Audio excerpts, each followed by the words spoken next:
here with my friends in Acappella, and we're going to be talking about the album Sweet Fellowship.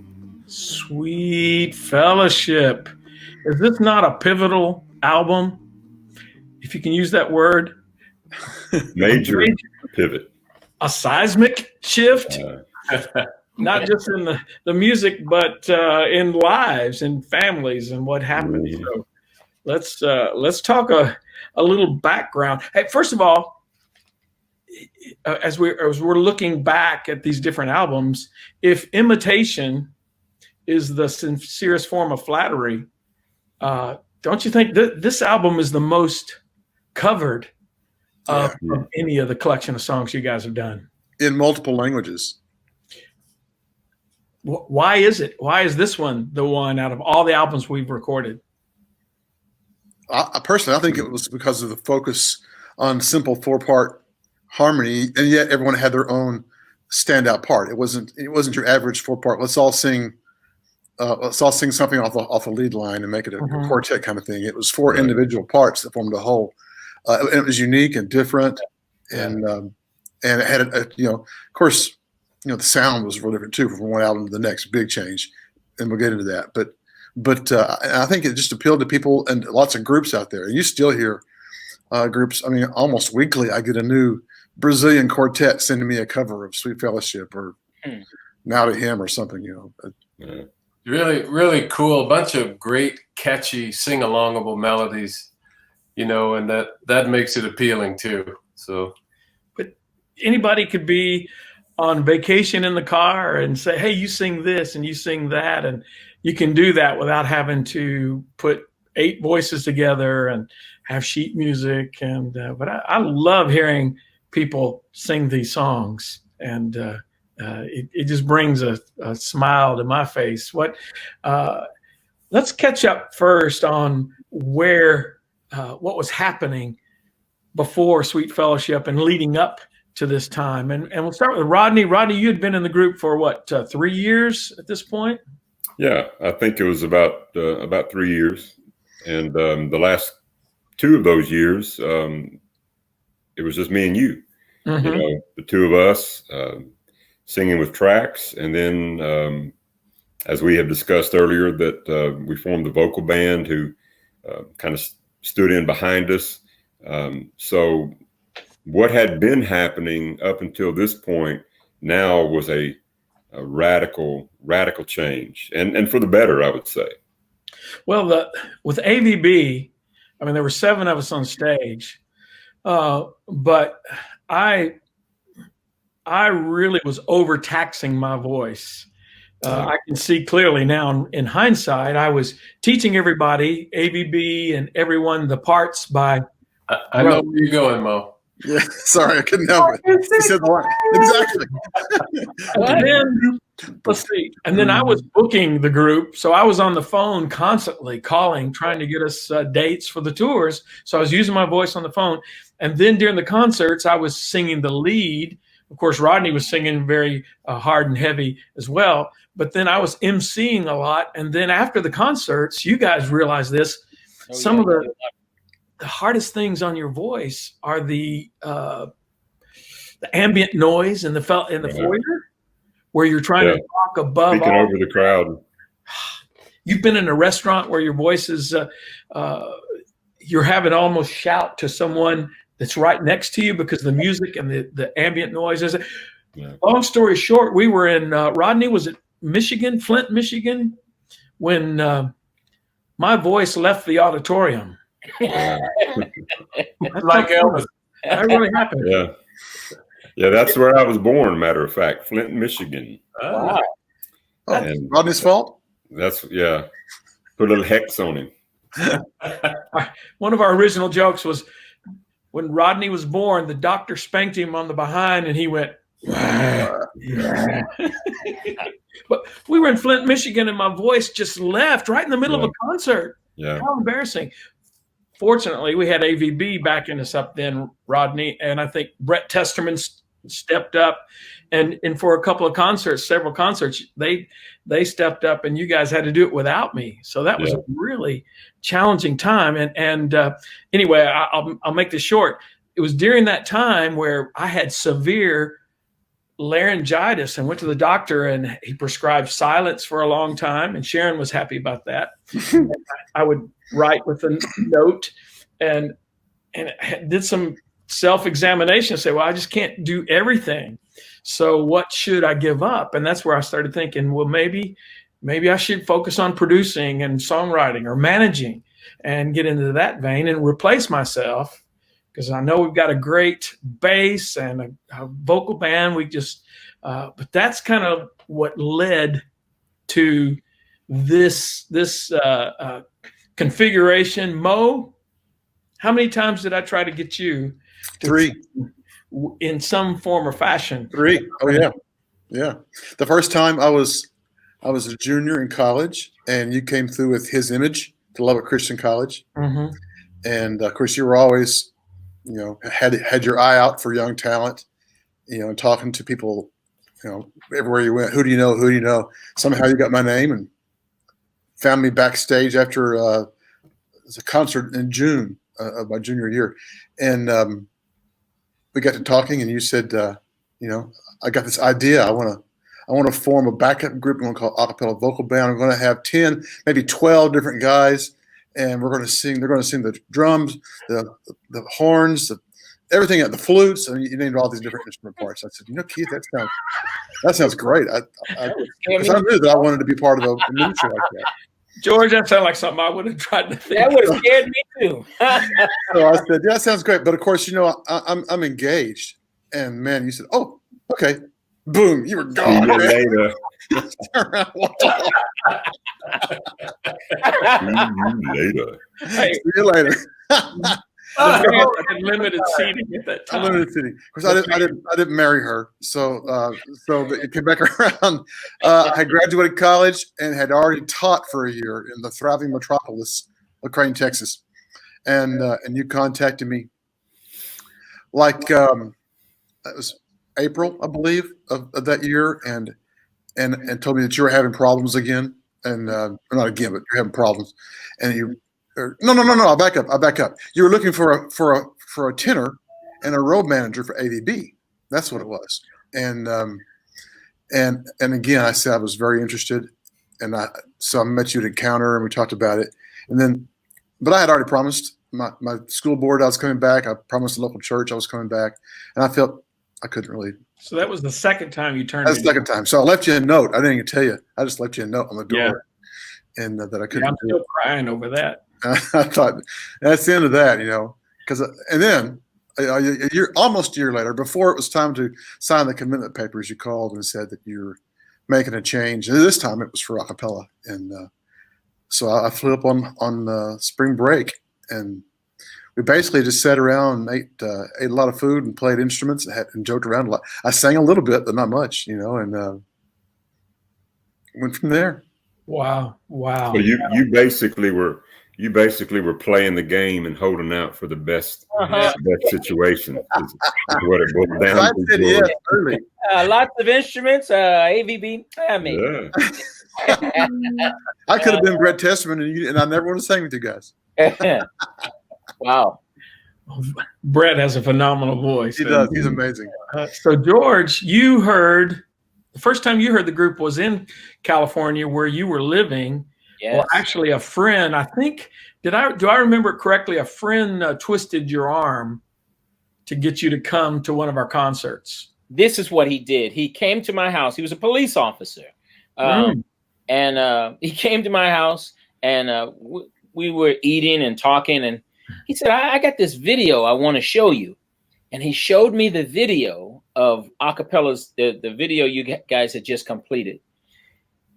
And I was so impressed. I thought, oh my goodness. And I thought, but I got to tell you, I was impressed for selfish reasons.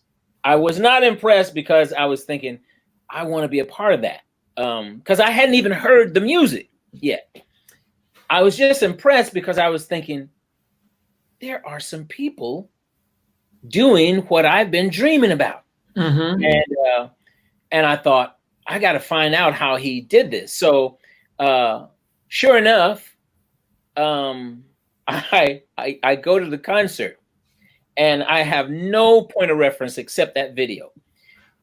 And I walk in, and it was like going to a Michael Jackson concert. I had never seen that before. Christians having that much fun, and the show being so professionally done. That's high honor coming. Oh, it was great. It was fantastic. I was blown away. But I was by myself. You got to know that this got me in a lot of trouble. I was by myself, so I talked to Keith. Well, this is another thing that impressed me. I didn't know who Keith was, anything about the group, and so I tell John Laws. I said, I'd like to talk to Keith Lancaster, and so he sends me to the bus. I go to the bus, and he says, George Pendergrass, the George Pendergrass, and I thought he was joking, but I didn't even know he knew anything about me. So apparently, Brett had told him about me. Nobody ever told me this. So I'm just sitting there, and the only thing I can think of is how did you do whatever you guys are doing? Because I'm singing with a group, and then my mind was totally on Renaissance. I was like, I'm singing with a group, and we are trying to do full-time music ministry, and I just want to know, what can you do? What can I do to be a part of something like this full-time? And he said, how bad do you want to do it? And I was like, within the law, as long as it's legal. And he said, okay, we'll see. And then I said, well, I tell you what, I said, because at this point I'm thinking, forget Renaissance. I want to do this thing. I said, but I've got a friend. Full-time. Yeah. I said, I got a friend. I got a friend. If I'm thinking in the group who's serious, there's one guy in there that's dead serious. He's got to be a part of this venture. And he says, okay, I'll get back with you. and I went home, and I think I called you, Doc. I think I called you and said, you got to. So I was all excited telling them all about this. And I said, he said he's going to get back in touch with me.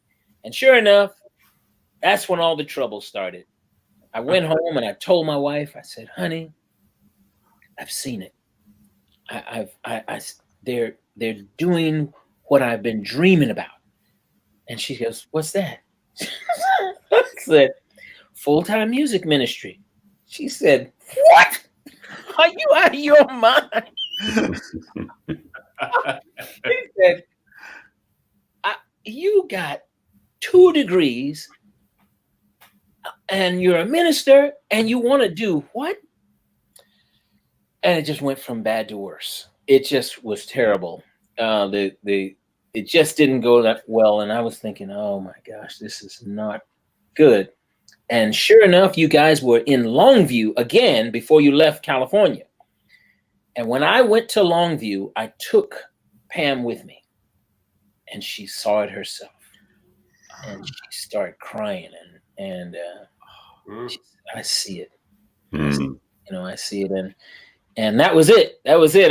It was a waiting game. And then he sends me these CDs, and now I'm getting excited. See, now I'm hearing what everybody around the country has been enjoying. And it's just even that much more exciting to me, because did I send you any of the CDs, Doc? Yes. Yeah. Well, I mean, we're listening to these things, and I'm telling you, my kids, because I was teaching 4th grade, I must have spent half of my day with each one of my classes listening to music. And my kids, they know all the music. It was just wonderful. We were just falling in love with Acappella and stuff that I'm finding out later that everybody else around the country had been excited about. But when you hear it, you know it. When you hear good music, you don't care where it's from, you know it's good. Yeah, because for me, it wasn't a video. It wasn't a live concert at all. It wasn't a CD. It was a cassette, by the way. So, yes. but I mean, I was working in oil, and I'd take it out and put my Walkman on, and I'd listen. I'm thinking, wow, who are these people? And so it was a while later, I just fell in love with the music. I would listen every single day because I'm just like the rest of you. I was in every note and I'm like, oh my goodness, this is amazing. This is absolutely what I just love this. And then George called later and said, you wanna move to Tennessee? I said, what? Tennessee. I said, boy, you done lost your mind. Again. But he's in California and you're in New Mexico. Yeah. But I kept listening. I said, Doc, we need to talk, so. Yeah. So it affected us both the same way. We love, good harmony and good messages and music that touches you. And so we knew there was something special going on as far as the music is concerned, but we didn't know the spiritual aspect of the ministry. And that's when you invited us to Paris, Tennessee, that's when both of us and all of our families became hooked. Because the Lord was front and center. Right. It wasn't the music yet. When we first got there, the Lord was front and center, and we saw that, and it was just who we are. And so, yeah, we were thoroughly impressed with that. The Paris Chapel Church was it was on fire, and me, I'm always impressed when I see people who can transcend culture and transcend their barriers and backgrounds. And I'm seeing black and white people joining together, singing and not just singing. I mean, they were sharing and loving on each other. And I'm like, oh Lord, something's happening here. And I wanted to be a part of that. And sure enough, I'm so glad that we brought our families, because there would have been no way to explain and share that with your family afterwards. There's no way to explain that. And so you really asked us a lot, because Waverin's in the oil fields, and I'm sure he's making good money.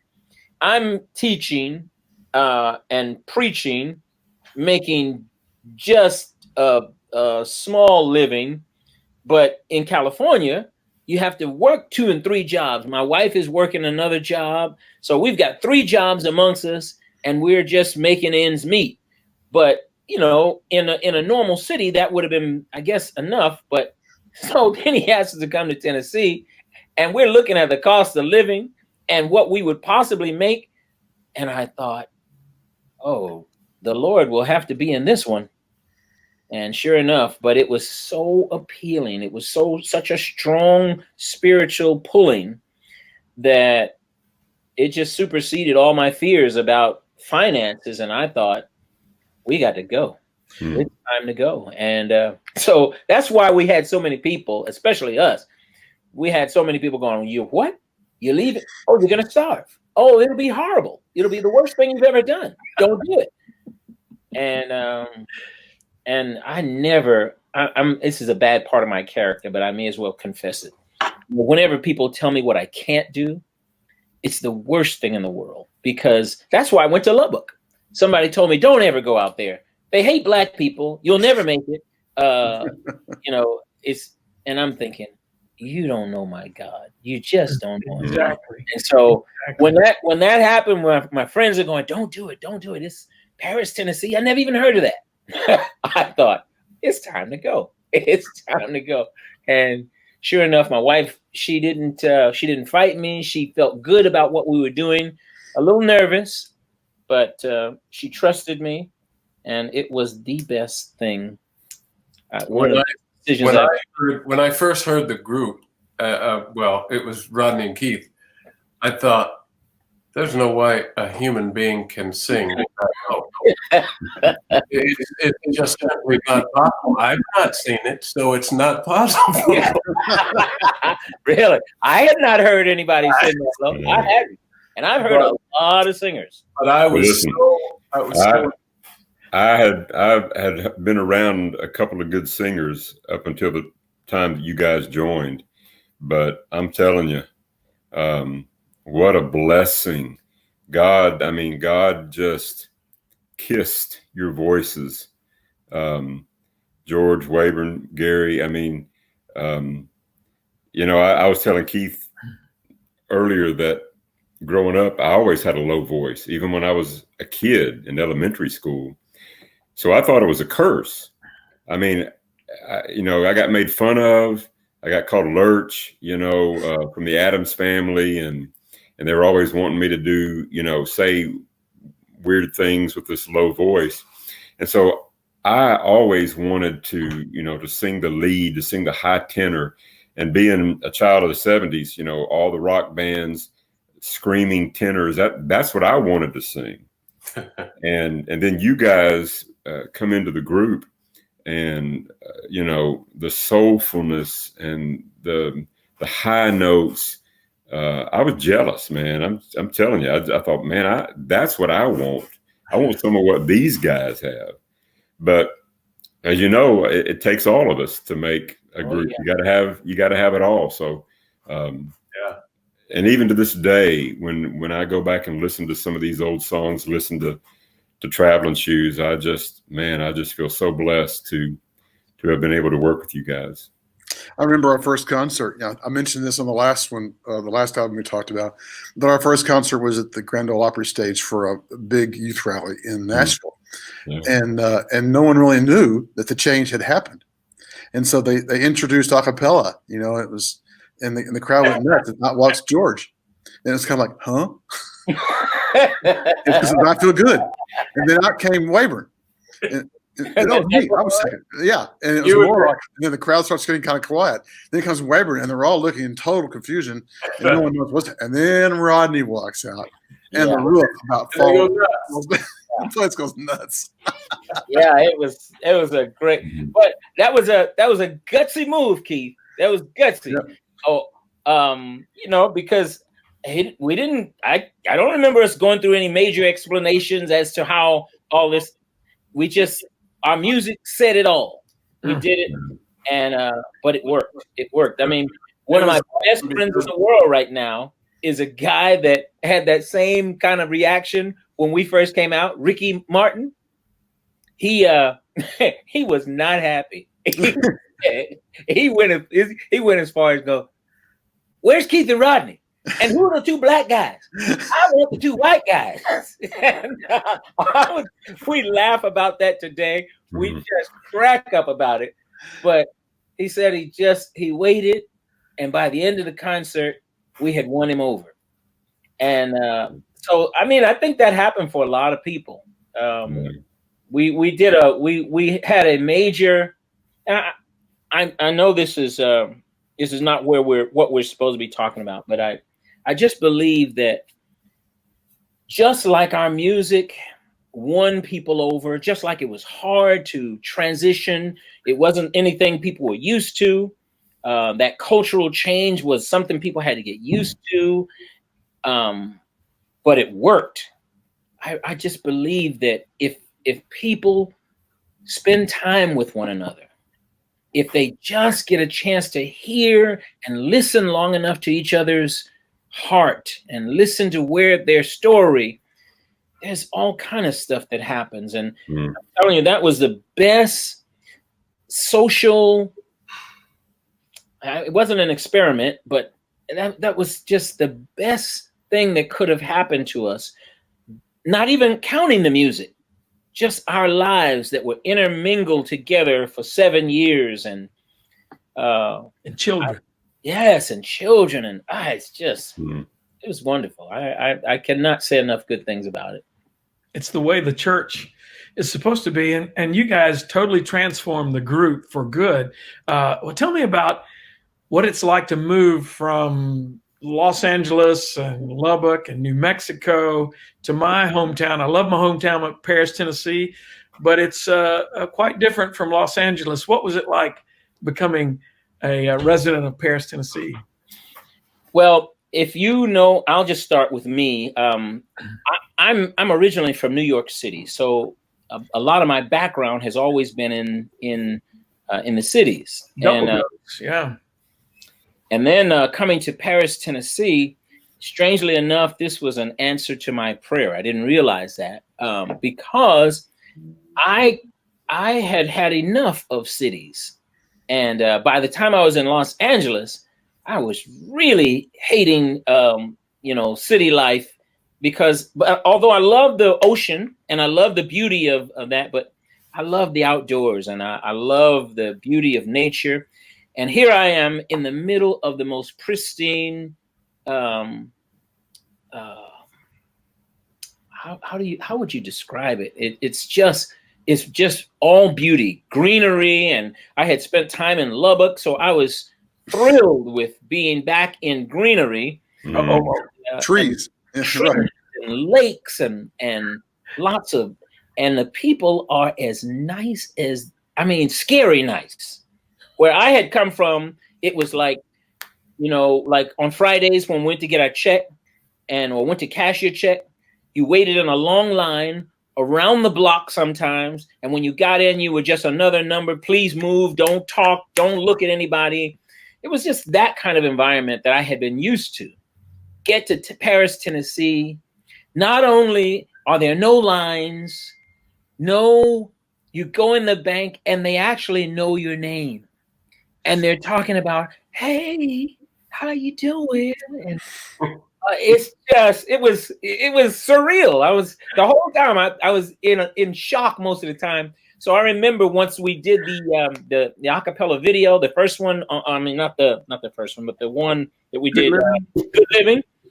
I remember going into the drugstore and before we did the video, and I said, "Ma'am, do you guys know that we're not from here, or are people really this way?" And she looked at me and said, "Well, son, folks here's just nice." I thought they sure are, and I'm just going to go with it. And it was the best 7 years that I've spent in a long time, really. For me, I remember driving to Paris, Tennessee, and I don't know what got in me, but I let George drive. So, Doc, you'll remember this. Is this the Memphis story? The what? The Memphis story? Yes. Okay. We're driving, and I don't know what happened. I'm sorry? Was it a truck? A big? No, go ahead. I think it's a car. The same one that I'm thinking of. Oh, go ahead. Maybe it's not the one you're thinking of, Mo, either. But anyway, so we're in Tennessee. I don't remember if we were, but I think we were actually in Paris or close. And then we got on the wrong road, turned around, George driving. He drives into this man's yard. Oh, yeah. Oh, you said that was around Jackson. Into the man's lawn. And this guy comes out. Listen, this is the truth. He comes out with a shotgun. Get off my yard. And I'm in shock. I am thoroughly in shock because I think we made the wrong move. Is in the background going, "Get in the car. He's got it. Get in the truck. He's got a gun." And I hear him. And I'm just in shock. I cannot believe this is happening. Yeah. And I didn't believe it was happening until that guy said, "Boom." Yeah. He didn't shoot at me. He shot up in the air. In the air to let you know you made a wrong turn, buddy, and you're gonna have to do something. My God. That was something. We turned around. We finally got off and turned around. Yeah. And normally that would scare most people off. They would think, this is terrible. I made a terrible mistake. But I had such a good time in Paris, Tennessee. Even that never affected me. It was just something we remember. It was just, and the, like you said, Doc, the location itself was just so green for me, being a little New Mexico dusty, and that's all I knew. To see all these trees, I think I probably been around and with my mouth open for about 2 or 3 hours, but it was beautiful. It was welcoming, and everyone was so unbelievably welcoming to us, and so it kind of softened the blow there. We're still kind of a little, and as anyone would be, but because these people were vertical, God-thinking, loving people. The music was next. The love of God was first. Yeah. For me, strange enough, it was food. Food. It was the big change. I remember two things. One was there wasn't no Mexican food. They didn't. I don't think they knew what Mexican food was. There were no Mexican restaurants. And I'm a Texas boy, and there was no Mexican restaurants. Matter of fact, at one point, Pizza Inn decided they were going to start serving Mexican food, and so they used my wife and I as test subjects. They would feed us. It wasn't good. It stopped that. But I remember, like, we've been there maybe 2 weeks, and they said after church, we may have been meeting in the Walmart at that point. I can't remember where we were, but they said we're going to have a barbecue over at Bitsy's house tonight. Y'all come on out. So I thought, man, barbecue, this is going to be great. Of course, I'm thinking ribs, brisket. Get over there, and it's this stringy looking beef with just sister sour sauce on it. And it's like, what in the world? Pork, shredded pork. Pulled pork. Mm. I learned to appreciate it and love it, but man, that was a shock. Woo. No, if you want a barbecue, you had to see Wavern's daddy. Yes, sir. That man knew how to put on a cue. That's for sure. No doubt. Mo, I was going to say that I've heard you say several times that one of your favorite places that you guys ever lived was in Paris, Tennessee. So you must have really loved the people in the area. And of course, I'm proud of Paris and glad that it was our headquarters for quite a few years. Now, tell me about another home in addition to Paris, and that's the studio. It wasn't long before we started living in the studio, late nights and days and nights and hours upon hours. And John Laws comes to mind. Tell me some of your memories, especially in the early days there when just getting started on our recording. Well, for me, this was, although I had done studio work before, but never like this. This is studio on steroids, because I think most people that are familiar with a cappella music, most people that are recording, they are used to listening to some people that know a cappella music. They'll listen for a little while and think, "Oh, that's great," and but the music at this point, most of the recording that we were doing, it was precise. You had to be and I was not used to that. They were listening to every single note and had to do it over and over and over again. And you had people more than just yourself listening to the sharpness and flatness of notes and how accurate everything. I had just never experienced that before, and I thought, this is a new world for me. But I loved it. It was great. We quickly developed terms. Go ahead, Rodney. Go ahead. Well, I was just going to say, when I first started recording before you guys joined, man, I had to grow a tough skin because, you get in there and you think, man, I nailed that. That sounded good. And Keith was like, no, just do it again. Do it again. Okay, so do it again, and you know what? That was good. Let's try it. Let's try it one more time. So that means something's wrong every time. Flat or sharp or something. And after a while, you take it personally, but it's not. It's just that striving for a quality that is maybe most people would have settled for less, but it's just that quality that you just want it to be the best that it can be, not just for yourself, but because this is for God. I mean, you're trying to put a product out there that's going to touch lives and hearts. And I remember early on, I mean, I just had to grow a tough skin because you take it on the chin, enough times, it kind of hurts. And then there are times when, you just kind of lose your ears. You just have to walk away from it and say, let's come back fresh tomorrow, because I can't get it right. I just cannot get it right tonight. So I remember a lot of those nights. Oh, me too. We developed, terminology for lots of different things.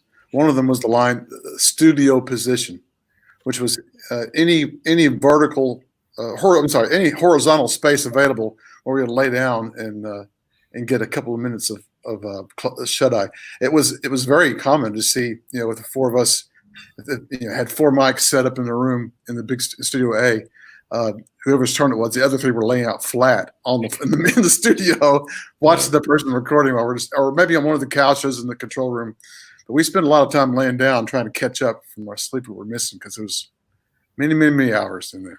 I think what a lot of people don't realize, sorry, Weber, No, is go ahead. that, our traveling schedule was so heavy. It's not like you just had 6 months off to record. So you're trying to squeeze a session in, you got 2 or 3 days at home. And so you're trying to make the most of that time. And, when you guys joined, you know how it is when these four guys step off the stage, people want to buy a product that they just saw.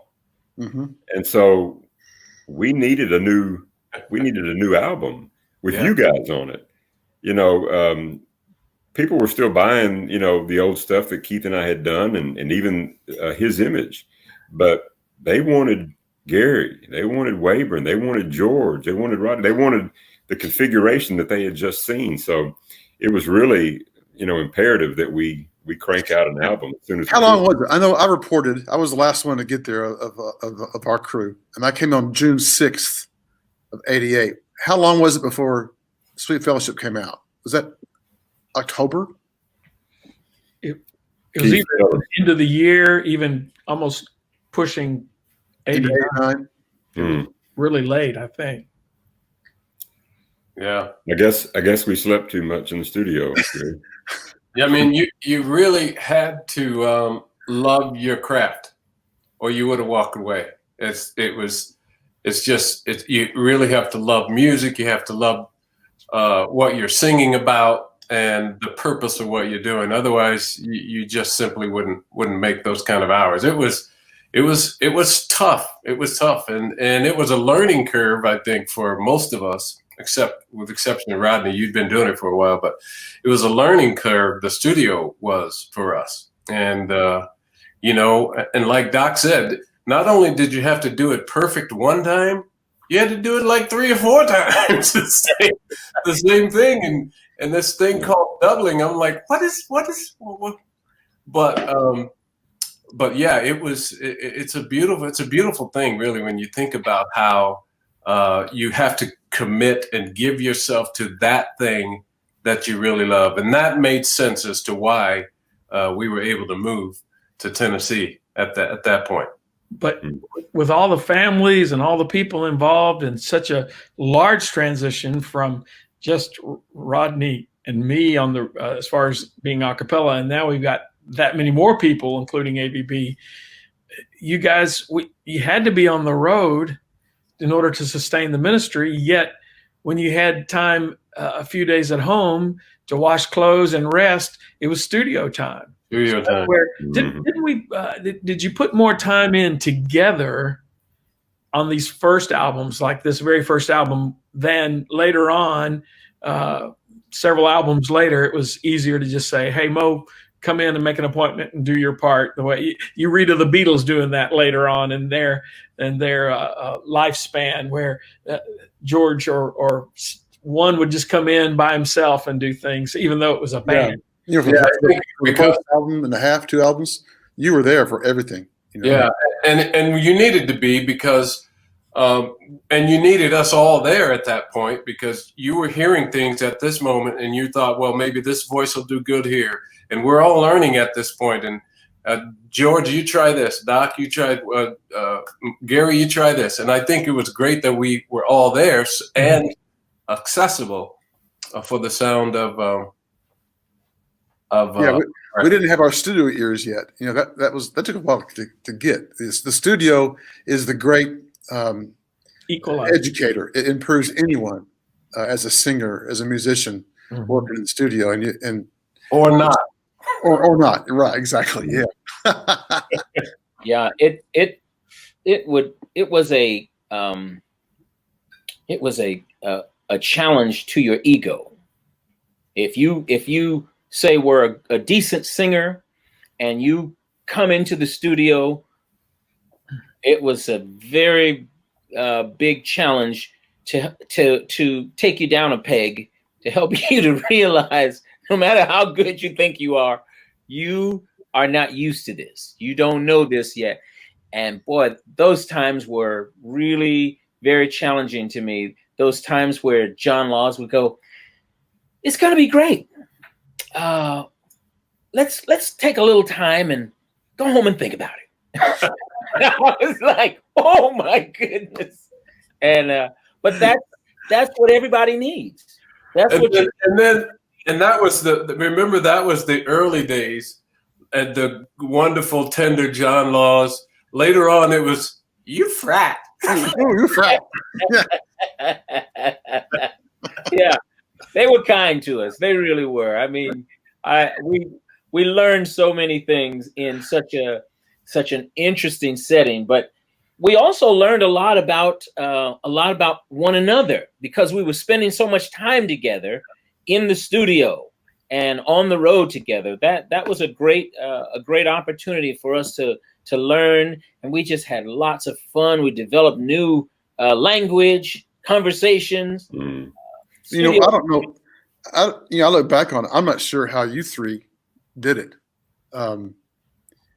because most folks don't realize that your wives didn't travel, right?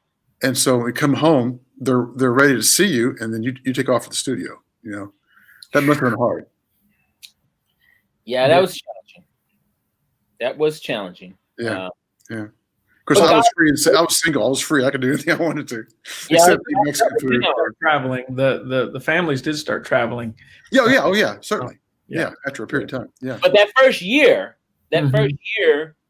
our families didn't travel full time with us. Right. And so that was a little bit interesting. But honestly, if I put myself in Keith's place, that's a lot of trust with a new ministry, putting different people, even though it's challenging to the families, but I'm sure you guys had already tried that and probably had some encounters with problems that causes periodically.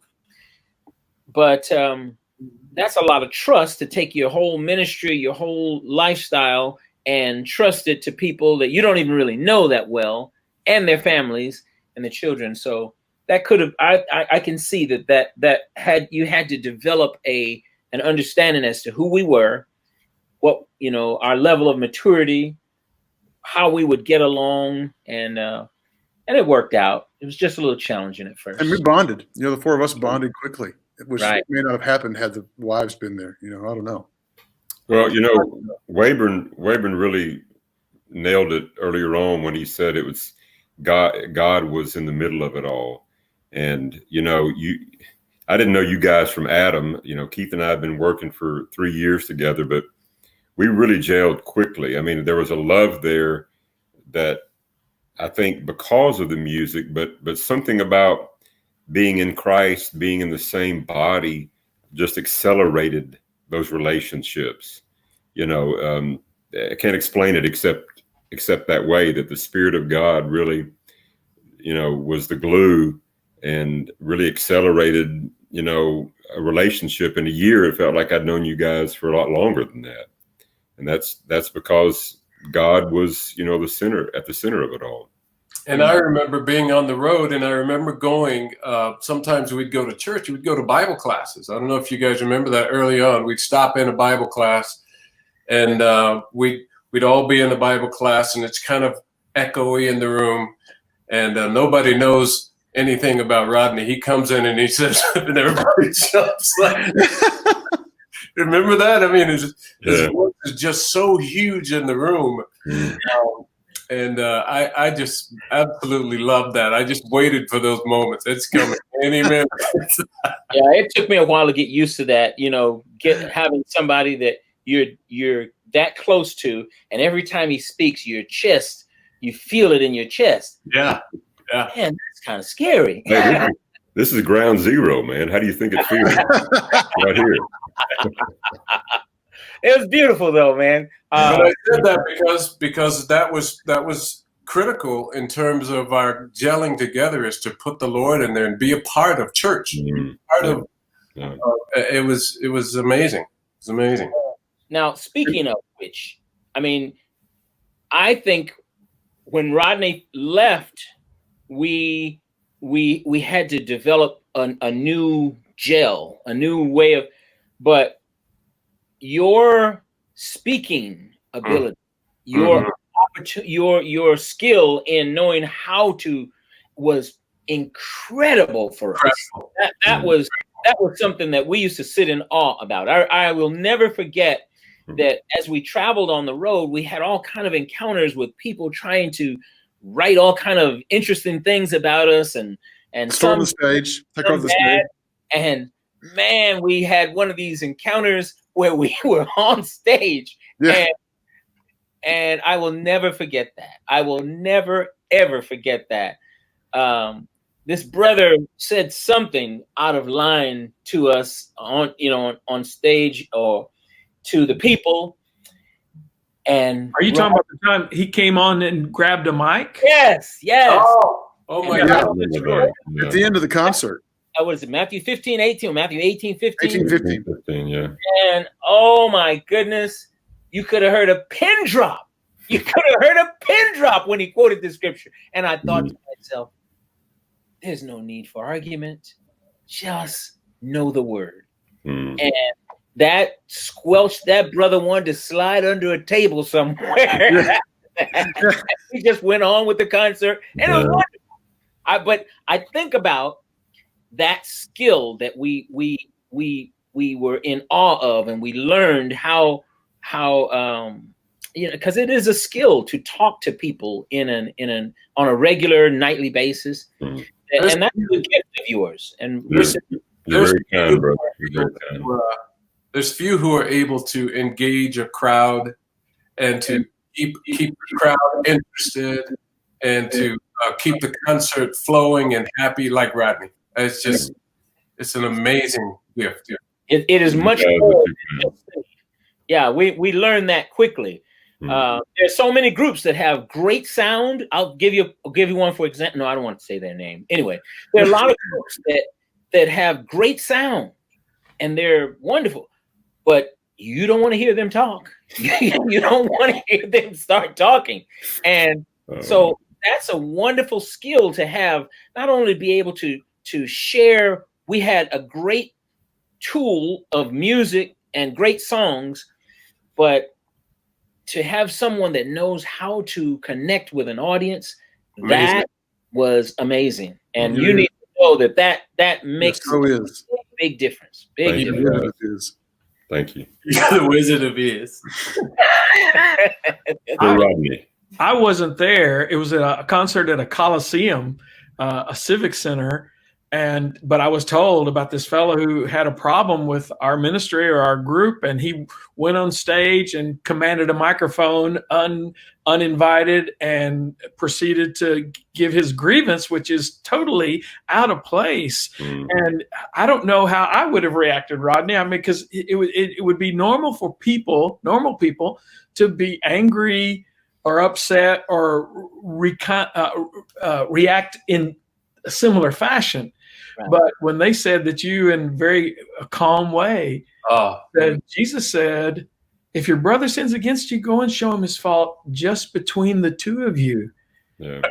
And when you shared that, and I think eventually didn't the audience applause at that? Oh, they went nuts. I mean, the next song this was right at the end of the concert, and we had walked off stage, and we're planning to come out and do an encore, well on my way. And it was during that time that this guy made his way up. And as I recall, and this speaks even higher of Rodney, this fella, and who names don't matter, but he was an old friend of yours, as I recall, someone you knew. because you called him by name when he walked on stage. I remember you saying, Yeah. "Don't do this, please don't do this." I had gone to college with him.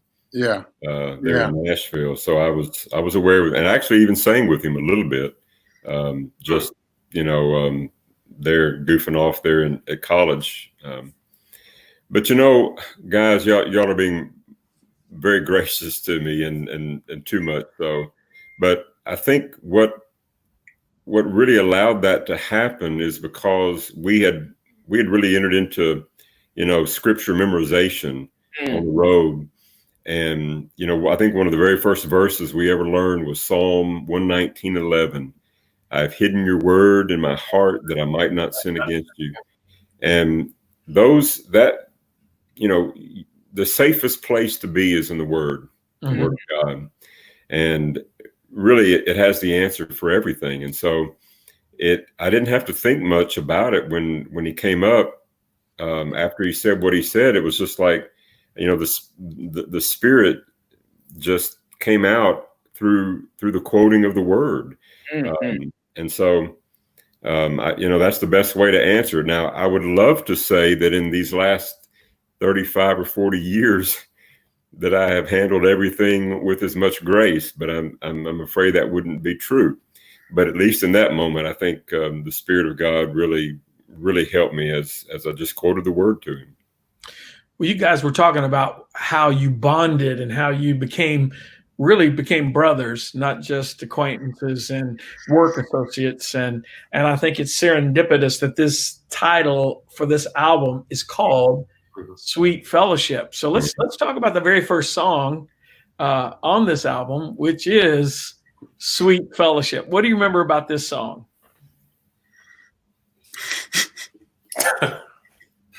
Mo. No, I'm not. No, y'all go ahead. Well, I remember, if I'm correct, didn't you write this with Scott in mind, or Scott Mosley? Yeah, Scott Mosley. Mosley, yeah. Yeah. That was something that was fascinating to me. We had been used to Wayburn and I had been used to being around a writer, Sylvia Rose, who actually would write a song with a person in mind. And she would tell a story about it and how this person made her, the dream that she had and how it affected her and how it applied to this person. And so it was fascinating to me when you decided to do that type of approach with Sweet Fellowship and Scott Mosley, because we all knew Scott Holmesley, and we all knew him, and knew that was a very accurate portrayal of who Scott was. He had just helped us finish up our studio before you guys came. I think, Rodney, when it wasn't long before the quartet came together that we were finishing the studio. Yeah. We'd been down in the Studio A, I mean, is the Studio A. Yeah, we had been down in the basement for years, recording, and he had was converting your mom and dad's log cabin into a studio. So yeah, that was brand new, and I think that was sort of a phrase that he had often used, just about brothers and sisters in Christ. What a sweet fellowship there is in the body when we're all one together in Christ. It's just a sweetness to it. Which is a biblical word and phrase. And I had, in Paris, I had been part of the madrigals and the choir, and I was mesmerized by these lines and counterpoints, and especially in the madrigals where everybody would sing a different line. And so musically, that's how this started coming about. I thought, well, what a great way to explore the possibilities with this brand new quartet. So the fellowship, where everybody's doing something just a little bit different. But I love the intro, where you're doing the bum bum bum bum bum bum bum bum bum bum. Yeah. And then you guys started throwing in some unauthorized things that sounded great. Always. I think it was way to go boom, boom, boom, boom. Wait, That's too many pum pum pum pum pum. Wait, we didn't put that one in there. Yeah, But it's still the simplicity of just four of you, but you're singing about such a sweet topic that as we share each other's lives, as we share each other's hearts, and then Mo, you start sailing up in the higher regions on the bridge, which we're fellowshipping not only our hearts and our lives, but we're fellowshipping with God, the Trinity God, fellowshipping with the Father, with the Spirit, with Jesus. So that's why the bridge is nice. It's kind of, wow, it's all wrapping it together. And there's nothing that's sweet, right? Mm-hmm. Nothing. Yeah. But if we walk in the light as He is in the light, then we have fellowship with one another. The blood of Jesus continually cleanses us of all of our sin. I mean, that's about as sweet as it gets. Mm-hmm. There it goes. Quote the scripture again. 1 John 1:7. But I love the music, how you kind of pick it up. For there's nothing as sweet. The parts kind of build up right there. And I don't think it's on the recording, but I love how later on in concert, how things would evolve, and George would start, he would get the Spirit and throw in more unauthorized things that ended up sticking permanently. Like did you do on the Sweet Fellowship? We're talking about sweet. I don't think that's on the recording, is it? It is. I can't hear that song now. And I don't think Acappella ever sings it now without those additions that were added later to the other canon, later versions. And it's like manuscripts. The archaeologists are finding out on this version in 1989, Mr. Pendergrass added this. And Rodney would mess around with us because, we get to the end of the bridge. Fellowshipping in the Spirit. Short pause. And then boom, boom, boom. You got to the point where he'd just look at us. He wouldn't stop the next time. I was kind of standing there right for him to go boom. He wouldn't start it for He wouldn't start it. He'd make us wait. Everything begins with the bass man.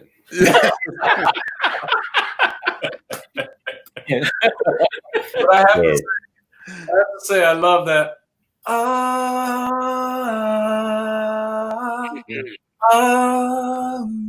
And then Mo comes in with his little. In my weak falsetto first album jitters freshman sound. If there's any song I would love to remix, I'd love to be able to get a hold of the old Studer 2-inch tape and fix that up, man. Nope. People love it just like that. Yeah. Was that a Studer 24 track? The 2-inch tape? Yeah, Studer Revox 24. Wow. Now we're talking tech stuff. Yeah.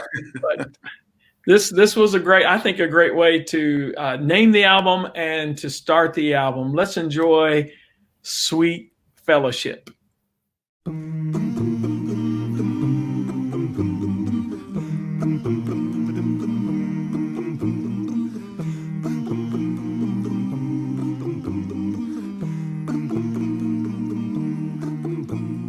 Fellowshipping with one another as we're walking in the light. Fellowshipping with one another as we're walking in the light. For there's nothing as sweet as fellowship as we share each other's lives. For there's nothing as sweet as fellowship as we share each other's lives. When we give our hearts to each other, you can feel His love inside. When we give our hearts to each other, you can feel His love inside. For there's nothing as sweet as fellowship as we share each other's heart. For there's nothing as sweet as fellowship as we share each other's heart.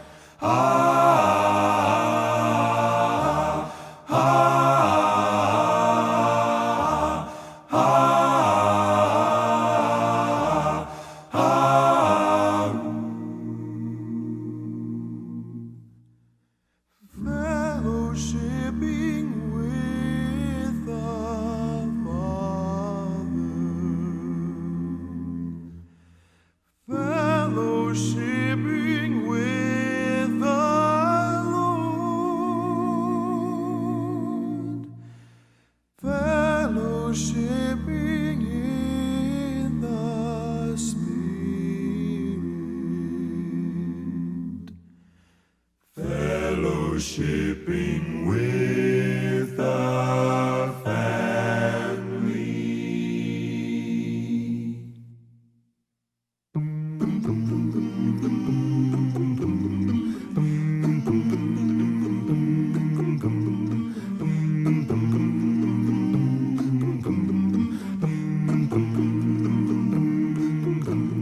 Fellowshipping with one another as we're walking in the light. Fellowshipping with one another as we're walking in the light. For there's nothing as sweet as fellowship as we share each other's lives. For there's nothing as sweet as fellowship as we share each other's lives. They're talking about sweet fellowship, sweet fellowship, sweet fellowship.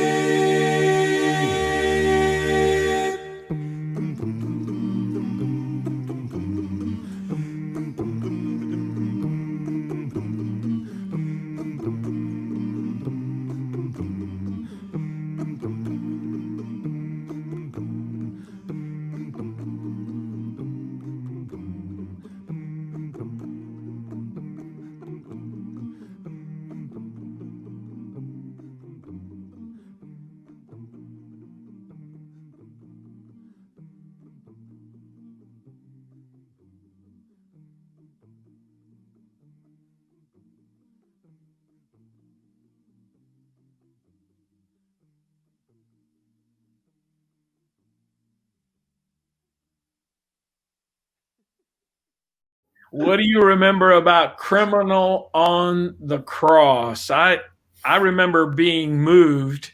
Max Lucado is such an inspiring writer. One of the chapters in his book was called Tale of a Crucified Crook. Yep. And when I read that, I was just so moved and wanted to write this song, but not use the words Tale of a Crucified Crook. I said, I'm saved like the criminal on the cross. But I like it how, let's see, George is first. I'm saved, and then Mo, and then let's see. The baritone and the bass come in together. Yeah. So what do you remember about this song, recording it and singing it live? I remember Bill Gaither. Go ahead. What, George? I'm saying I don't remember anything about the recording process at all. Me either. I just remember all of the singing, the performing. So maybe you can tell me some about the recording. I kind of just blanked out on what the recording was like on this particular song. I was going to say, I remember Bill Gaither loved this one a lot. I mean, that was kind of our ticket into the homecoming videos, was this song. And I remember the key change was always a challenge. Oh, yeah. Yeah, you never quite knew exactly where George was going to change the key to. Might have been a half step, might have been a full step. Full step? Oh, Right. my God. And Yeah. I was the second entrance, and I had like a millisecond to get it. So I was like, where's it going to go? This is another song where I can't hear it, and I don't think it's ever sung without this extra step out that may not have been, if I'm mistaken, it's not on the recording, where George added the "Don't you know that I'm saved?" Did you put the "Don't you know"? I think that was another piece of unauthorized collaboration. It's beautiful. It's beautiful. I like it. And George, how you talked about you and Wayburn were used to going back and forth and bantering, and that was just so like breathing. And so I love it, that the bridge, "Do you know that I'm saved? I'm saved. I'm saved." And then Wayburn comes in, "Through Jesus I am saved. Right. Mercy showed the way. No more for me to say." That was magical. Yeah, but so were the lyrics. So were the lyrics. They were just beautiful. I loved singing that part because that's what happens. His mercy is what it's all about, right? Mm-hmm. And that's what showed us. I love the lyrics on this one. So George, you sing that first line. Don't you know that I'm saved? I'm saved through Jesus. I'm saved. Sing that, and then Waburn's going to echo you. It's not going to be in time. I'm saved. I'm saved. I'm saved. I'm saved. Through Jesus, I am saved. Wait, you forgot your part. Through Jesus, I am saved. Oh yeah. Oh wow, you even had the eyebrow going on that one. That was good. Still got it.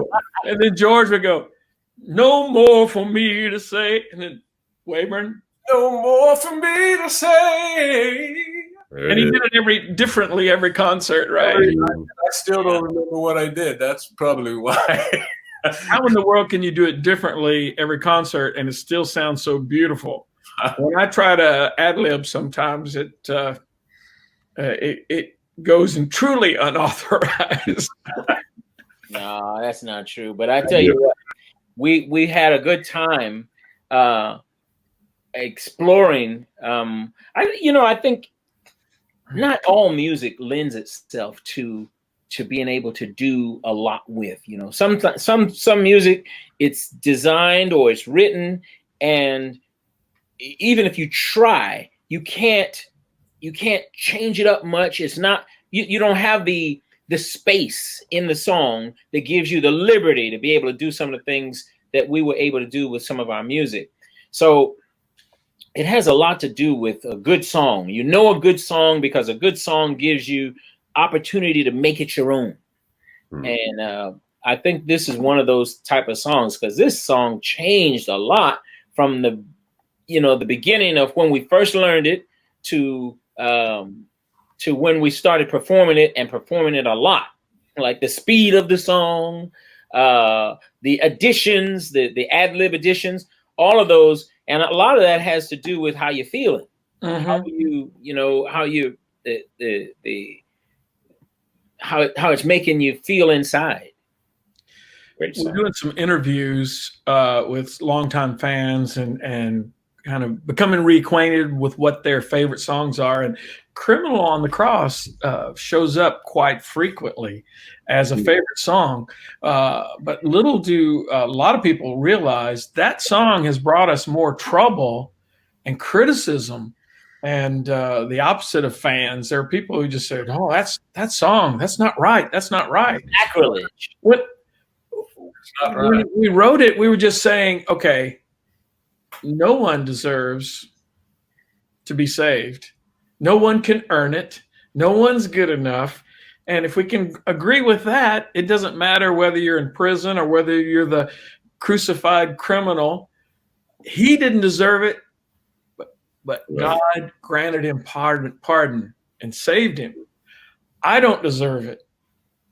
So in that way, I'm saved exactly like the criminal on the cross. I don't deserve it, but he saved me. And so I think we can celebrate that that none of us are worthy, but we can be saved like the criminal on the cross. And so it seems like every nation where we go to, people connect with the message of the song. They don't have to be a criminal to connect. Right. And that's the odd thing, is that Wayburn, you're involved in a lot of prison ministry, and the neat thing about Celebrate Recovery and prisons is that they'll say, "Well, I know I've messed up," but then there's so many other people that almost have a self-righteous attitude, and they don't admit that they have issues and problems and they need the Lord. It's almost this self-sufficiency. I'm starting to preach now, so we need to get back to the song.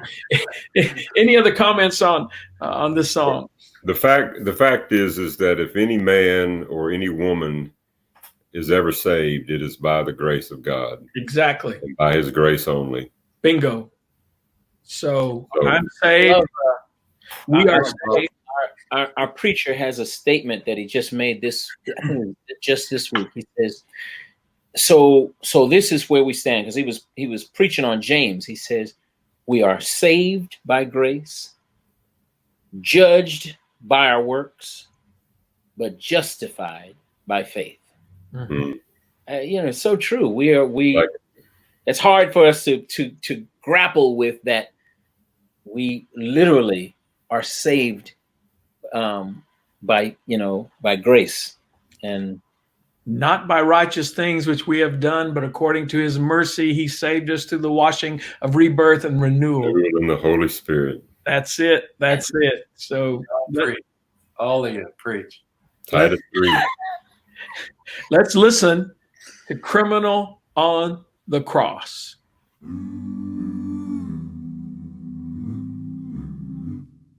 Well, it was many years ago in the time of the Bible that they took him up to Calvary. They could have let him go, but instead they chose Barabbas just to set another criminal free.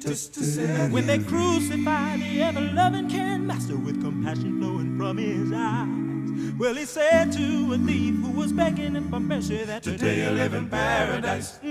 And I'm saved like the criminal on the cross. Praise God, I'm saved. I'm saved, no more to suffer loss. Well, he said I'd live in paradise, and he's taking care of the cost. Hallelujah, I'm saved. I'm saved like the criminal on the cross. Well, on the judgment day, when all the people gather around him and they wait to hear what he will declare, there will never ever be more intense anticipation that has ever happened anywhere. When they call my name to defend my reputation, there is only one thing I can say. I'm a wretch, I'm a worm, I'm a no good sinner, but he said I'll save you anyway. Oh, and I'm saved like the criminal on the cross. Praise God, I'm saved. I'm saved, no more to suffer loss. Well, he said I'd live in paradise, and he's taking care of the cost. Hallelujah, I'm saved. I'm saved like the criminal on the cross. Well, I'm saved. I'm saved. I'm saved. I'm saved through Jesus. I am saved. Through Jesus, I am well, I'm saved. I'm saved. I'm saved. I'm saved. His mercy showed the way. Mercy showed the way. I'm saved. I'm saved. I'm saved. I'm saved. No more for me to save. No more for me to well, I'm saved. I'm saved. I'm saved. I'm saved in paradise today.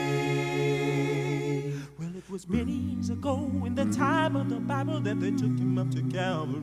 They could have let him go, but instead they chose Barabbas just to set another criminal free. When they crucified the ever-loving King Master with compassion flowing from his eyes, well, he said to a thief who was begging him for mercy that today I live in paradise. Oh, and I'm saved. I'm saved. I'm saved like the criminal on the cross. Praise God, I'm saved. I'm saved. I'm saved. No more to suffer loss. Well, he said I'd live in paradise, and he's taking care of the cost. Hallelujah, I'm saved. I'm saved. I'm saved like the criminal on the cross. I'm saved. I'm saved. I'm saved like the criminal on the cross. Praise God, I'm saved. I'm saved. I'm saved. No more to suffer loss. Well, he said I'd live in paradise, and he's taking care of the cost. Hallelujah, I'm saved. I'm saved. I'm saved like the criminal on the cross. I'm saved. I'm saved. I'm saved like the criminal on the cross. Is there a song that you enjoyed singing more than in concert than For the Lost? Yeah. I think the only other one for me would probably be Well on My Way, but I absolutely love singing For the Lost. What is it about For the Lost that makes it special, or makes it special for the crowd, seemingly? It's another message thing for me. We're lost, and without the grace of God that we just talked about, we're lost. And then the beauty of the melody, the harmonies, just a great song. Great song. It's the perfect combination of the power of the message and the power of that arrangement. You know, when we lock that chord, even back then, one chord. There's that one power. That one chord. You know, especially now when we're doing it in concert and we have more than 4 voices. We got some 6 voices, and we can throw in those color notes. And Anyway, it's just the beauty of how the power meets the power. It's a perfect combination. It's the perfect storm. It's a great The song. unauthorized notes, is that what you're talking about? Yeah, they are very unauthorized, but you should have authorized them a long time ago. That's true. I think everybody that sings that is taken by the locking of that particular chord. That is just moving, especially when there's a lot of silence in the audience, and we sing that power that there really is something to musical harmonies that just come together in the right way. It's moving to you, and when you have the right words, it's. And we've talked about this. We've talked about this often, but certain vowel sounds lend themselves to incredible locking. And this is the I sound, right? Help to realize that I sound just locks. I vowel. And the A on came. For the lost he came. It's that. Yeah. I have never talked about vowels in this context. I'm a consonant man myself. I don't even know what is happening. I'm a consonant man, and you guys are talking vowels.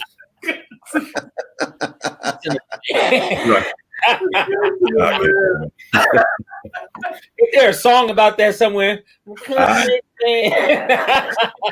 Rodney said that a fan came up to him and said, "What was the words of that song? What did you sing on the words of that song?" He went, "Bum, bum, bum, bum." I never. Art. There are songs I think that we recorded that I probably couldn't even quote the lead lyrics because all I know was. Boom, boom, boom, boom, boom, There you go. You knew what it was. All right. Yeah. Very necessary. Very necessary. Well, that I think to get irritable vowel syndrome. No, he didn't. He didn't do that. That's good. I couldn't help it. Musically, the contrast between that breathy unison and the power chord harmonies. It went, "Who can wipe the tears from your eyes?" Then 4-part harmony, "Help you realize." It was just so powerful. It's a wall of sound. Really. And it's interesting because during this particular album, we were focusing so much on simple 4-part harmony. Mm-hmm. And it's just amazing to me that you can get that kind of sound with just 4 parts. Beautiful. Yeah. That's really powerful. Very different voices too. It's easier when families or voices that are similar, it's easier to get that lock sound. But you guys are so different, all 4, but it sounded so good when you locked into that. But it starts off with a dum dum dum dum dum dum dum. Yeah.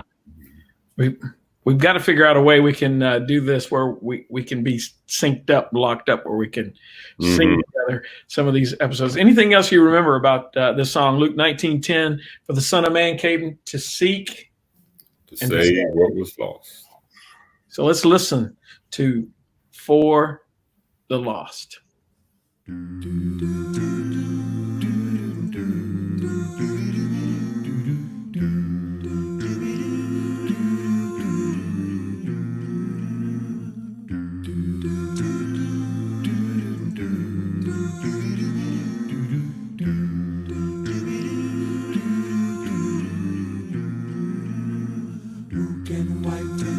From your eyes, help you realize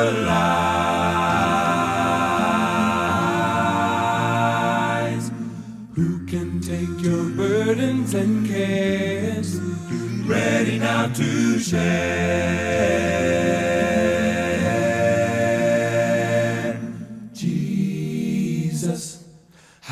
awesome is his name, Jesus. He always is the same. Jesus, my Redeemer, for the lost he came. Who can wipe the tears from your eyes? Help you realize.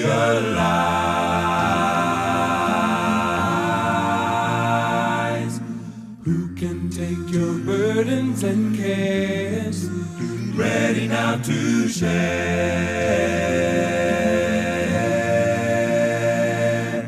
Jesus, how awesome is his name, Jesus. He always is the same. Jesus, my Redeemer, for the lost he came.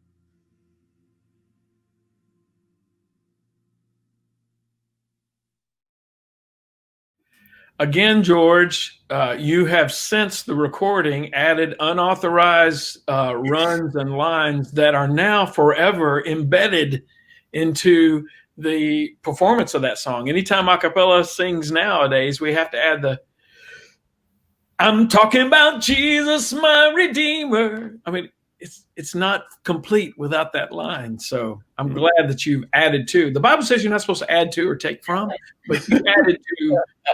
And it was so. Tell me about "View That Holy City." Well, this is one of those songs. I think one of the ones you mentioned to us that you were trying to capitalize those simple, easy to sing type of songs, and wanted some stuff from our background. And this is one of those songs that comes from Black church backgrounds. This is songs, these kind of songs they've sung in churches for years and years. I have no idea where this came from, but I know I've heard it many, many times. View That Holy City. I think this is the only non-original on the album. Is that right? I think you wrote all the other songs, didn't you? Didn't we do something? I feel good. No. Yeah. Okay. Yeah. Yeah. I found that good. Right. I found that one in I think in Bible college days. I'd heard that one. That started, but Holy City again was a concert barnstormer. People loved it. Had a lot of energy, but again, it was you guys each stepping in. But boy, if you didn't know the words, if you didn't know when you came in or are supposed to come in, you were left behind. Yeah. There was no Wayburn. Did you ever forget your part? Only once, Keith. I wish I could say that. He knows I'm kidding. That's why he asked you. View that holy city. Meet my love in Jesus. Sit at the welcome table. Feast on milk and honey. Sing and never get tired. But in between every phrase I just said, each one of you had to view that holy. Answer your turn. I mean, it's coming fast and furious. Right. And I think what I liked is everybody lending their own style, interpretation, and style to each of the lines. That was fascinating. But this is another song that got a lot of unauthorized editions as the years went along. I mean, it went in all kinds of places. You know, you wouldn't know the song by the time we were done at the end of it. No. But it lent itself to that, because even in the studio, which is unlikely for a lot of recorded finished products, it stops in the middle, and all of you are Yeah, come on, sing it. And then George takes off. And now that I listen back to it, I wish we would have allowed about 10 minutes for George to keep going there. And of course, in concert, you could take more time. And Right. I remember seeing you guys in concert where George, the audience was with you, and you just kept going. You kept going, and just about the time I thought you were going to start the song, or the other guys thought you were going to start the song, restart it. You ain't never gonna. I thought that is remarkable. That's great. That's the way we should. Let's go back and record it again, and add all those extra step outs. And you guys were all in the studio, which doesn't sound like a studio recording when you're. Oh, come on! I forgot what you said. Wavering Mo, Rodney, y'all were kind of cheering him on as he was cutting loose. But and the silence. I'm gonna view. No, where is it? I'm gonna sing and never get tired. Does that bring back concert memories? Have you ever considered? We don't have any Acappella live things, do we? Yeah, one live from Paris, where okay. Barry and Kevin Schaefer, and but we need more live recordings because the people love. They're so hard. You're right. Live recordings are so elusive. Yeah, Mo. So you're on Live from Paris, right, Mo? No, I produced it. It was right after I came off the road, and so I was just kind of overseeing the whole thing. And people think that that's Paris, France, when we say Acappella live from Paris. Well, the artwork didn't help. We used the old French, cinema roll look for the artwork. But I want to kind of get back to what George said a minute ago about this song, which I think is one of the really cool things that God did. There are a bunch of white youth groups out there right now who are singing stuff that originated from the black culture, and they have no idea that this is one of those songs. Youth groups sing the song "Get Right, Church, Let's Go Home." That was never sung by youth groups until we added it to our program. And there's 2 or 3 others just like that, and I really appreciate that. That's another unintended consequence of what we were doing. The guys took hold of it and introduced some culture. Pretty cool. Yeah, Rodney brought that up recently to me, how some songs made it to a later edition of hymnals because those songs were songs that Rodney and I recorded, and that was just really so encouraging to see. But I love how you guys did the step out on I'm going to meet my love in Jesus. But it's 3-part harmony way up there. Right. And, of course, George always had it in the, really nice, really nice. So let's enjoy again in memory lane, Holy City.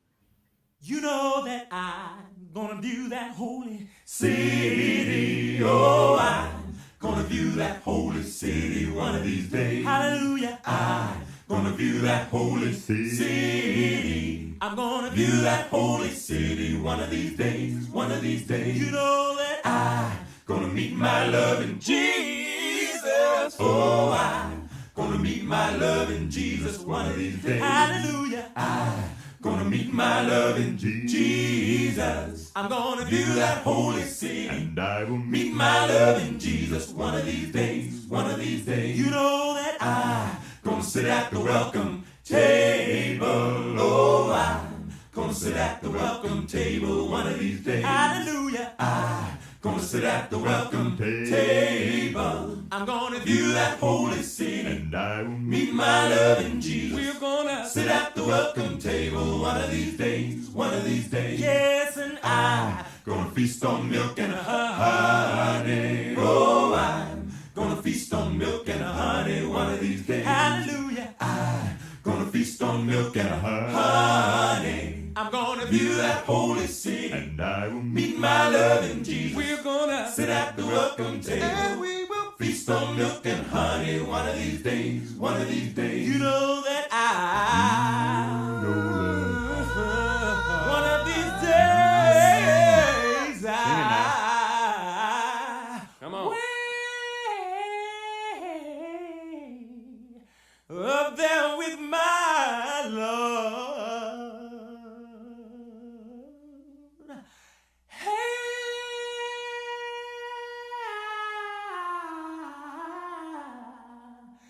won't be tired no more. You know that I'm gonna sing and never get tired.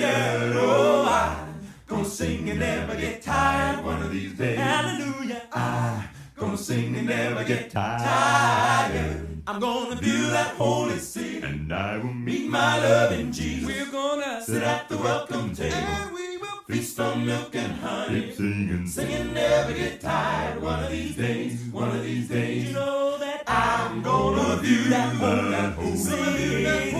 Oh, I'm gonna view that holy sin. What I see, I'm gonna view that holy sin. I'm gonna view that holy city, and I will sing and never get tired. We're gonna sing and never get tired. And we will sing and never get tired. Oh, we're gonna sing and never get tired. One of these days, one of these days.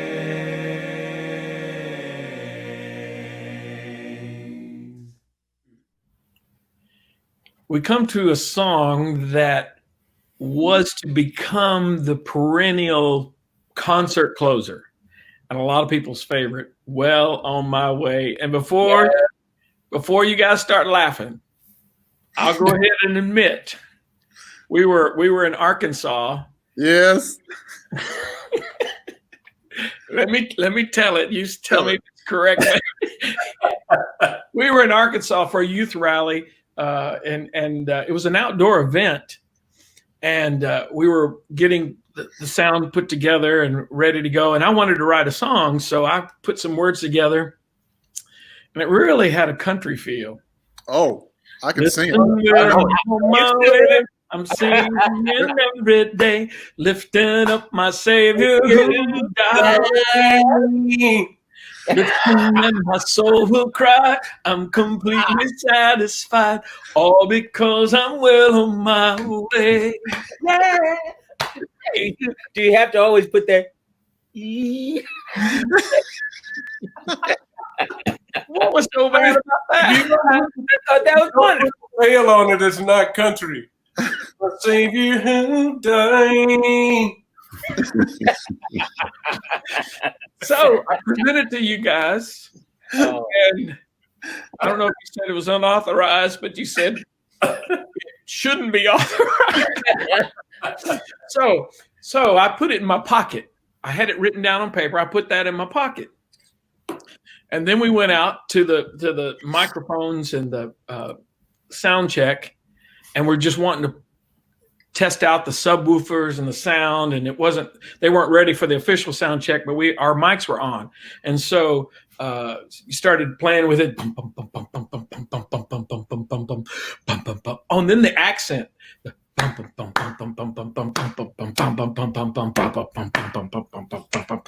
And then I started thinking, hey, let's try some things. We were ad-libbing and kind of a Styx, the rock group Styx. And we're sing his praises, sing his praises, sing. And then we started stacking harmonies, but we did that for a long time. And so it kind of got old after a while. We said, hey, this sounds cool.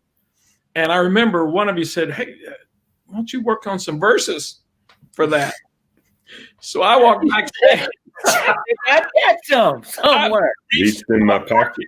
There it was. Instead of listen well, I'm on my way. Listen well, I'm on my way, singing every day. My Savior who died. So it had a whole nother inflection. And oh my gosh, that's my story, and I'm sticking with it right there. That's amazing. I had completely forgotten about that. Yeah, me too. On purpose, right?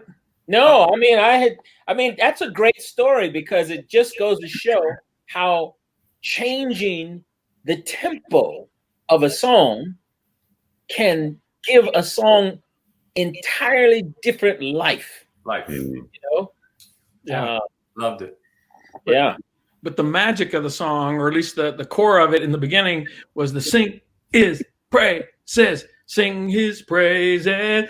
And then we had those gaps in the middle, and that's how it became. George, I guess you're the first one. Don't you know I'm well on my sing is praise, and then is pray. Then Mo, Now that I'm well on my way, his praises sing his. Wayburn, don't you know I'm well on my way? Burn. His praises. Then Rodney comes in.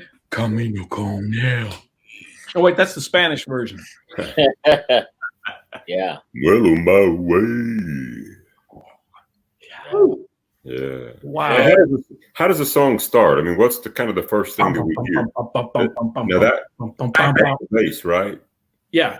That's the bass. Yeah. That's amazing. Everything starts with bass. I just wanted to clear that up. Look up. So how did does anybody remember how the way pow?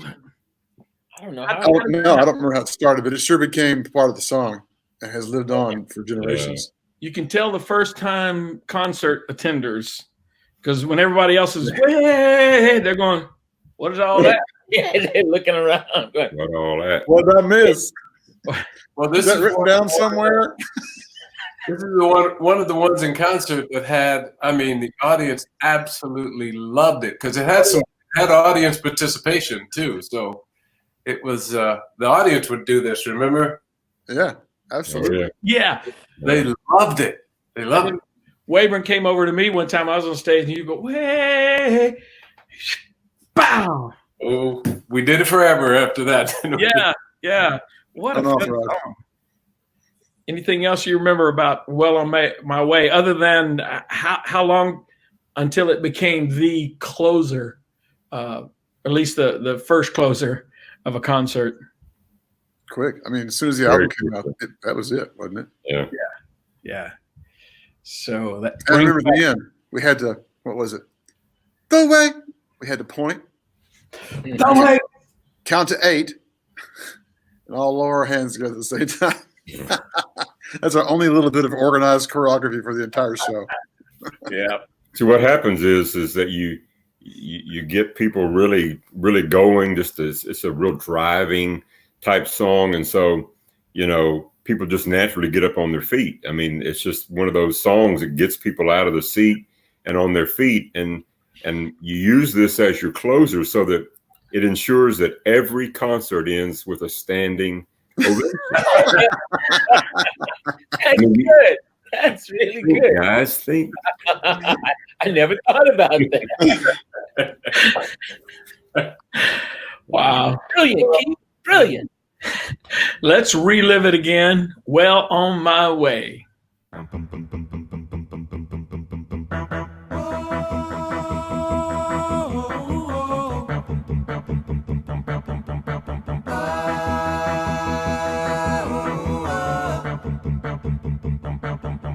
Sing his praises, sing his praises. Sing his praises, sing his praises.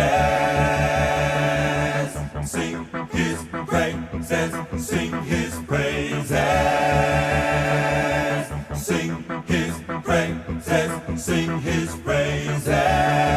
Oh, listen while I'm on my way, I'm singing every day, lifting up my Savior who died. Listen and my soul will cry, I'm completely satisfied, all because I'm well on my way. I'm well on my way. Sing his praises, sing his praises. Sing his praises, sing his praises. Sing his praises, sing his praises. Sing his praises. Oh, ever since I'm on my way, I've got better things to say. Better 'cause I'm on the right track. I'm complete the thing I like. Now there is no turning back. Listening to Jesus the way. I'm well on my way. Sing his praises. Sing his praises. Sing his praises. Sing his praises. Sing his praises. Sing his praises. Sing his praises. Well on my way, well on my way, well on my way.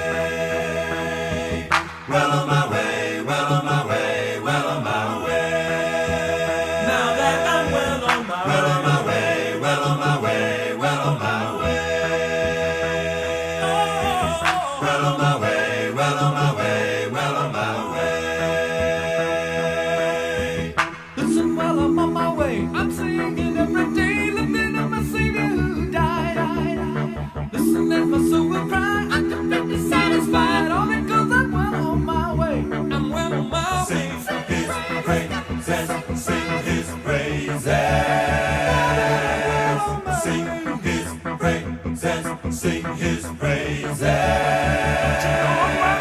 Sing his praises, sing his praises.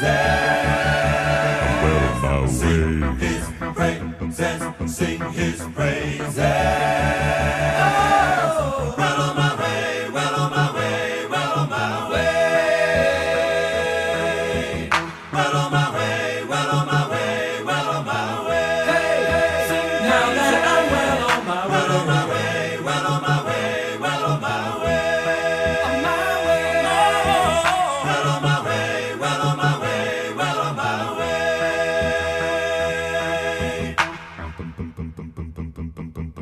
The way. His righteousness.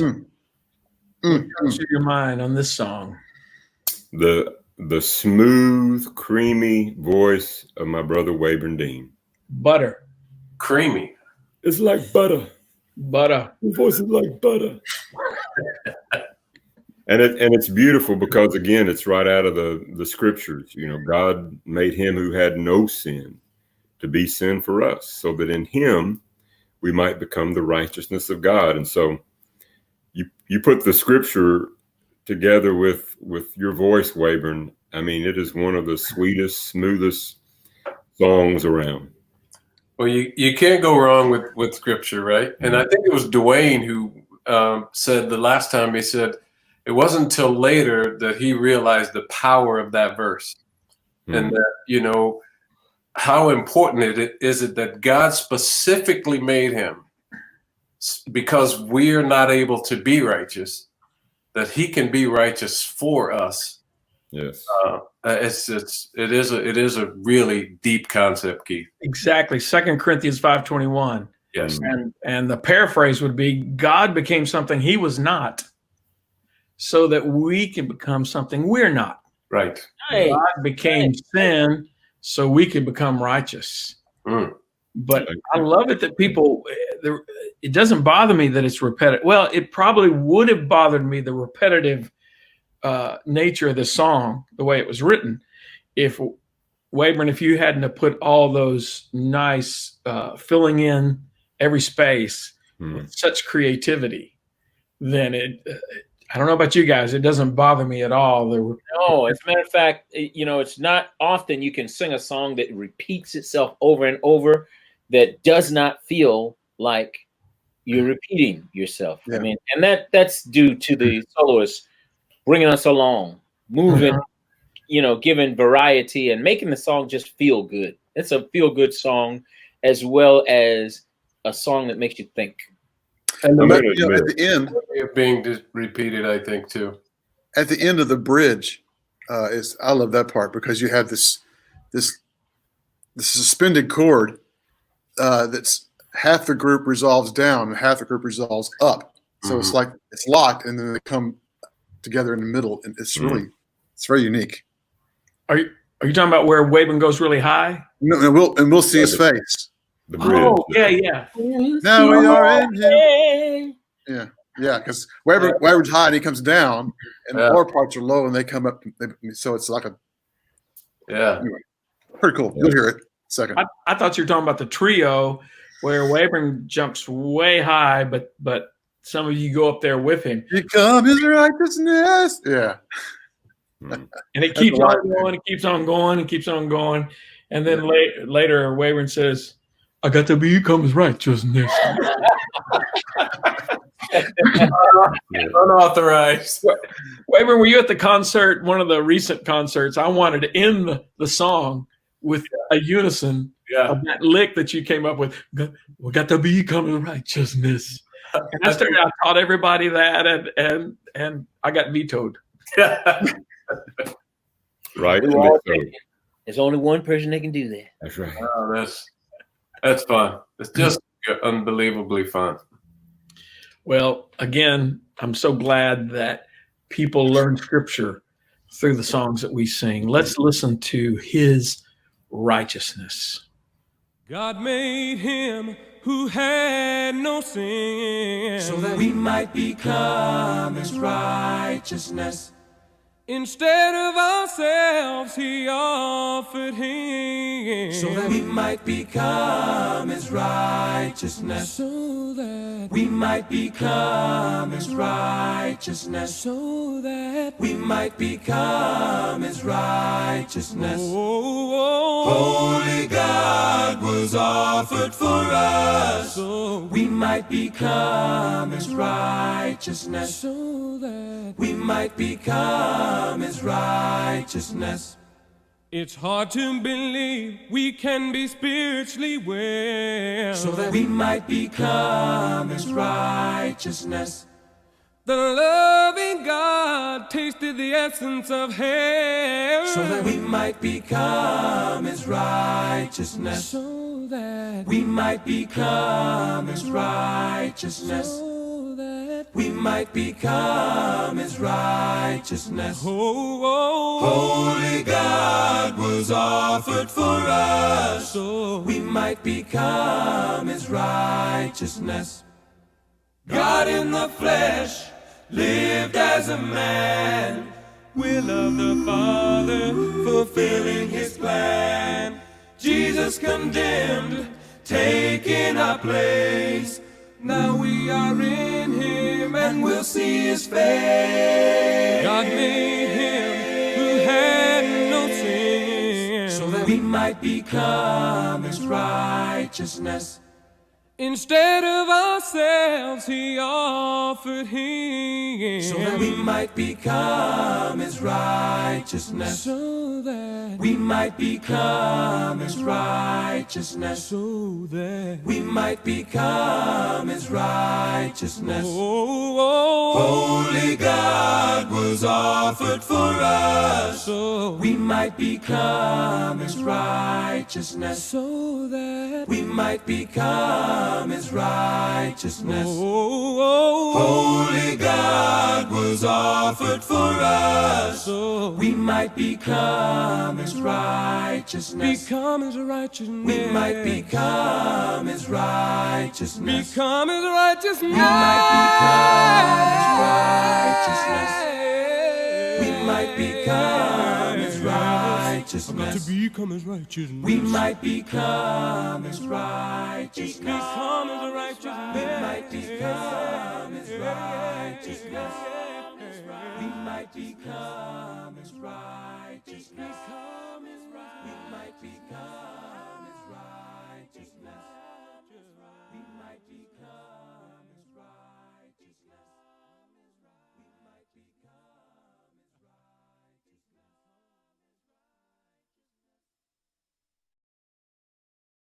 I feel good.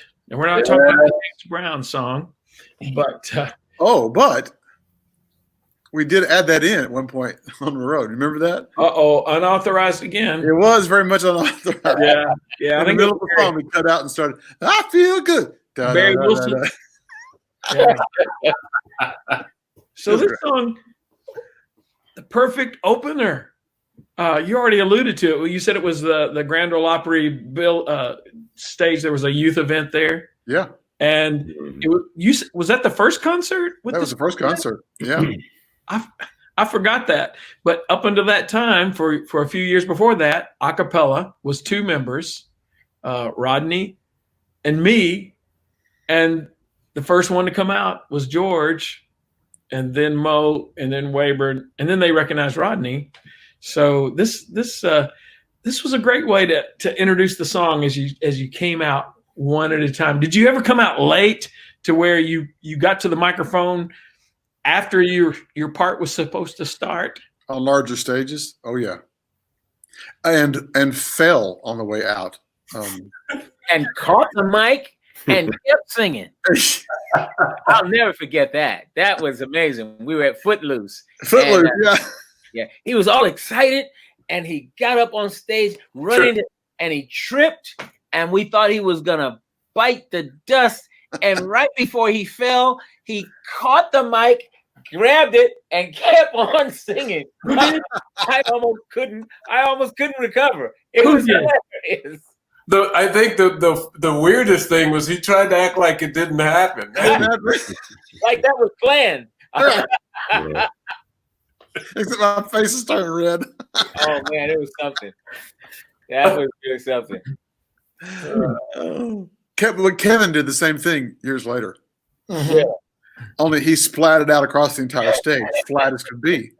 But Kevin wanted to make a joke out of it, so he just laid there, put his hand on his head on stage. Flat on stage. No song. Nobody got it. That joke did not go over. It's just, They're like, what? Get up! what's wrong with that boy? But this is another one of those songs where a lot of groups want to sing it and imitate it, but there's no George Pendergrass out there. There's only one, and this one just excited the crowd because Doc would come out with this voice, and they just loved his voice. In the beginning, like you said, they were like, "Wait a minute, what? Aka who? Wait a minute." But then once they knew Acappella, oh my, they couldn't wait for this song. They just But it's such a simple song, you know. When you look at it, there's really nothing to it. Right. So it takes a voice like that to get it started, to get it rolling. Other groups have sung this, and it comes out very simple, you know. But the way we got it, because we were all, you know, there's something about the way we sang. We were full on for most songs, you know. We really were projecting. We were pumping those mics and full voice sound, whereas other groups tend to be a little more reserved and more refined. And I think that's one of the big differences in us and other groups, especially on this song. This song really shows that, illustrates it. But George's voice is just so infectious. I don't even know how to say it except that it's got an energy that is inimitable. Yeah. I mean, I don't know of another voice, my brother, on the planet like yours that it's just got, I mean, just when you speak, when you open your mouth to sing, it is, I go a different place, man. It takes me to a different place because there's no one like you. And those vocal runs and gymnastics that you do, you don't hear any basses do that, and it's for a reason because it's just a gift that you have, and you are so blessed. And Mo is exactly right. When you come out, or Wayburn, when you come out and sing that, just to hear those first few notes is magical. Yeah, because George has this bounce to his voice that most of us don't have. He bounces between the notes. You know, it's like, well, I feel good. That little, all of those. And most people just kind of sing it straight, not that. Right. He doesn't know how to do that, I don't think. Well, thank you all. That's very gracious of you. But you know, the reason I thought this song was it was so interesting to me is because it reminds me of the thing that I remember the most about a group called the Manhattans was the Manhattans and the Temptations. You always knew Eddie Kendrick's voice. You always knew what's the lead singer, whatever. You knew the lead singer, the high singer, you knew the bass singer, and each one had a different personality to it. That's what I feel like was captured in this song so well. We all came in, we brought in our own unique voice part and style. Yeah. And I think when I listen to people trying to emulate that, that's kind of what they won't just sing it straight. They want to sing it and they want to do, okay, I want to do Mo's part, and everybody knows what Mo's part. I want to do Wayburn's part. I want to do George's part. I want to do Rodney's part. But they did it like that because it was distinctive, each particular voice. And I've always loved that kind of stuff about groups like the Temptations and the Manhattans, when you can listen to those special sounds and styles. Yeah. Well, on second thought, after listening to the ending, I don't think this lends itself to a fade out song, because if I remember correctly, it fades out and seems like we should have gone a different route than a fade out on this song. It works on a lot of other songs, but I think it was in Michigan, just not that long ago, where we had one of our reunion concerts, and we added the 3-step ending, which I really like. There's something about the sweet spirit of my Jesus. Then a step out. Something about the sweet spirit of my Jesus. Something about the spirit of my Jesus that makes me feel rest. Good, good, good. I like the finality to it instead of fading out like it is on the. I didn't remember that we were fading on this. Yeah. And it doesn't. Who produced the album? Yeah, somebody talked to him. Well, you guys make me feel good, and God makes us feel good. So let's listen to I Feel Good. Well, I feel good, good, good. Well, I feel good. Oh, yes, my Lord. Because there's something about the Spirit of Jesus that makes me feel good, good, good, good. Well, I can love, love, love. Well, I can love, oh, yes, my Lord. Because there's something about the Spirit of Jesus that makes me love good, good, good. Yeah, yeah. Well, I've got joy. Joy, joy. Well, I've got joy down in my soul because there's something about the Spirit of Jesus that gives me such joy, joy, joy, joy. Well, I can sing, sing, sing. Well, I can sing, oh yes, my Lord, because there's something about the Spirit of Jesus that makes me sing good, good, good, good. Well, I can serve, serve, serve. I can serve, oh yes, my Lord. Because there's something about the Spirit of Jesus that makes me serve good, good, good. Wait a minute. Do you feel good?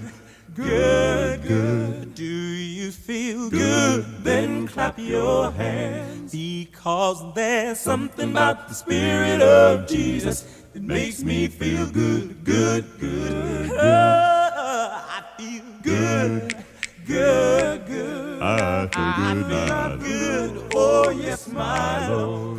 Because there's something about the Spirit of Jesus that makes me feel good, good, good, good. We already talked about For the Lost. And one of the themes that permeates a lot of our albums is evangelism, is the good news needs to be shared and not hoarded and just kept within ourselves. And so this song, I love it, Rodney. You came, you climbed up out of the base regions, and you showed us what you could do up there in the James Taylor range. And I love your lead on this. Yes. To win as many as possible. How did it feel to have a lead that wasn't just accentuating your beautiful bass voice? Well, pretty scary, to be honest, with guys that are surrounding me that have amazing lead vocals. Yeah, pretty nervous and humbling, because obviously it's not my wheelhouse. It's not, where I normally spend my time. But to be honest, I love doing it because I didn't get to do it very often. But yeah, just to sing those lyrics, there's kind of an urgency. We've got to go into all the world. We've got to tell people about Jesus, and like the Apostle Paul said, we want to win as many as possible before time is up. So yeah, I had a lot of fun, and it was such a smooth the background that these 3 other guys put together, their voices. It was so smooth. That backup part really worked well. It seemed like you guys enjoyed that backup role because you went totally into this backup, these other groups. This is one of my favorite ones to sing. It's one of those driving in the rain in the window, and there's rain and the things are going. Yeah, it's got a great feel to it. You know, it's one of those type of songs that makes you feel good when you sing it. Even if you don't know what the person is singing about, it's you. Why did you mention James Taylor? What is? Because every time I hear that song, I think of James Taylor. What? Well, it sounds like him. You know, Rodney's upper range has that I don't want to say nasal because it's not nasal, but it's that closed-in pinch tone that James Taylor has. Yeah. So. That's amazing because every time I've heard that song, that's the first thing that comes to mind. James Taylor. And, yeah. Everyone needs to share. And Wayburn had that. Is great on this song. No, it was great. I loved it. Wayburn, did you create that? Because you kind of saying you did that moving baritone bass line that was, you know, because I just did accent notes, but you kind of had this thing. Yeah. Did you create that or did? Yeah. It was. It just felt like it needed it. It was felt a nice kind of counter to what Rodney was doing. Yeah. I love that stuff. Real breathy, real airy and breathy, you know, backup, real sweet, real sweet. Got a good feel this song does, doesn't it? Yeah. Mm-hmm. But as great as the lead is, I think sometimes the backup and the counters are just so far back in importance. They really come out of there, and we need to share. Oh yeah. And it provided that bed for Rodney to come back in. Not many taken it, many refuse. The Pips, Gladys Knight, and the Pips are back. Share the good news. I'll be a Pip anytime. Yeah. I love it. Rodney's saying we've got the living water, and we've got the Spirit, and we've got the good news. Now we need to share it. Yes. And not just with one person, but we need to share it as the Lord wants to win as many as possible. We.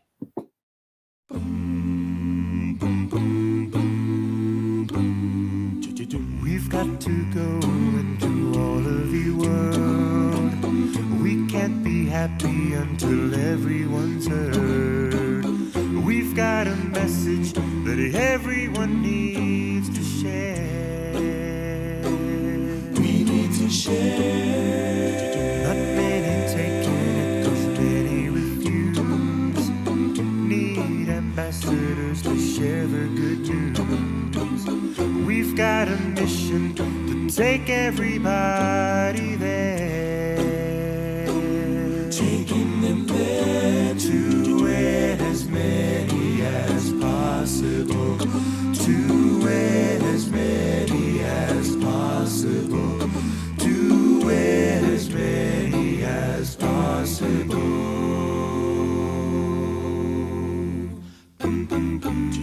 We've got the power since he gave a new birth. We've got the water to take care of their thirst. We've got a spirit that's leading us in the fight. Leading the fight. The devil's prowling and he's leading astray. Souls in darkness each and every day. We've got a mission to take them into the light. Taking the light to win as many as possible. To win as many as possible. To win as many as possible. We can't be happy standing and waiting, we just can't be satisfied. The numbers growing of people who may not hear.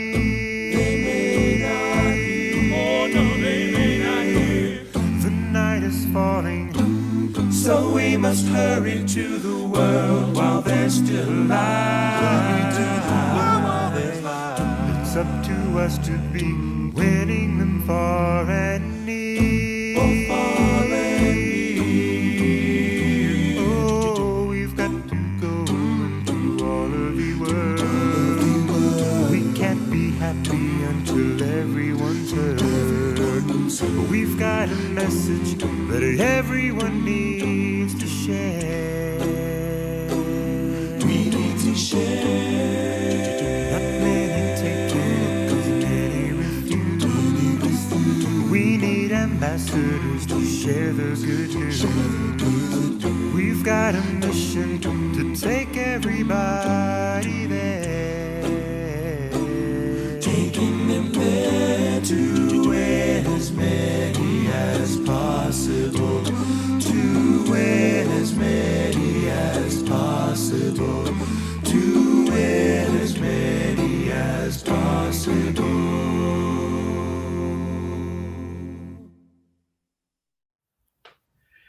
Answer my prayer.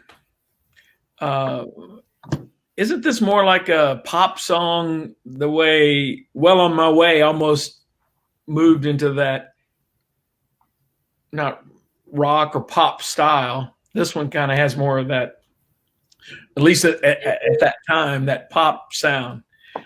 Was this a cover of a His Image song? Or is it, am I just out in left field on that? No? It's totally original.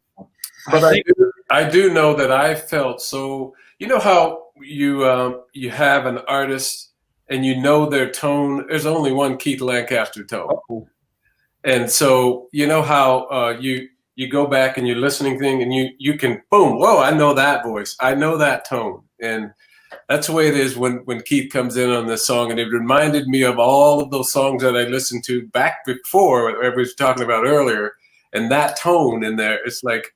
That's just really great. You've got to realize how hard it was, even though I was rewarded being part of the process and right in the middle of it. It was hard to be off the road and to not be singing. So this, when you look at this and compare to the other albums that were yet to come, and you guys were gracious enough that I had 2 leads on this album, even though I wasn't really officially in the group. So it was a nice transition to put the man out, you know, and Put the old man away. Yeah, so I had Well on My Way and Answer My Prayer, and I loved getting to be a part of it still. And then when I came out on the road to be with you occasionally, I got to sing some. But this is one of those songs, and it was hard at first. You know, I'm struggling with this. Wow, this transition. I've been on the road since the very beginning. And now Acapella's out there and I'm not out there on the road. So it was, so I'm trying to, how do I deal with this and with my self-image? And so someone says, well, wow, see, there was just you and Rodney, you were the lead singer and it took 3 people to replace you. That's one good way of looking at it. And then the reality came that after you guys came, the popularity of the group went, so I get out of the group and it really takes off. Same thing happened when I left. Yeah. So Answer My Prayer is Jesus. He said, ask, seek, knock. Just like George was praying for more opportunities to sing full time in ministry, and God, it's not just a false promise. He said, ask and you'll receive.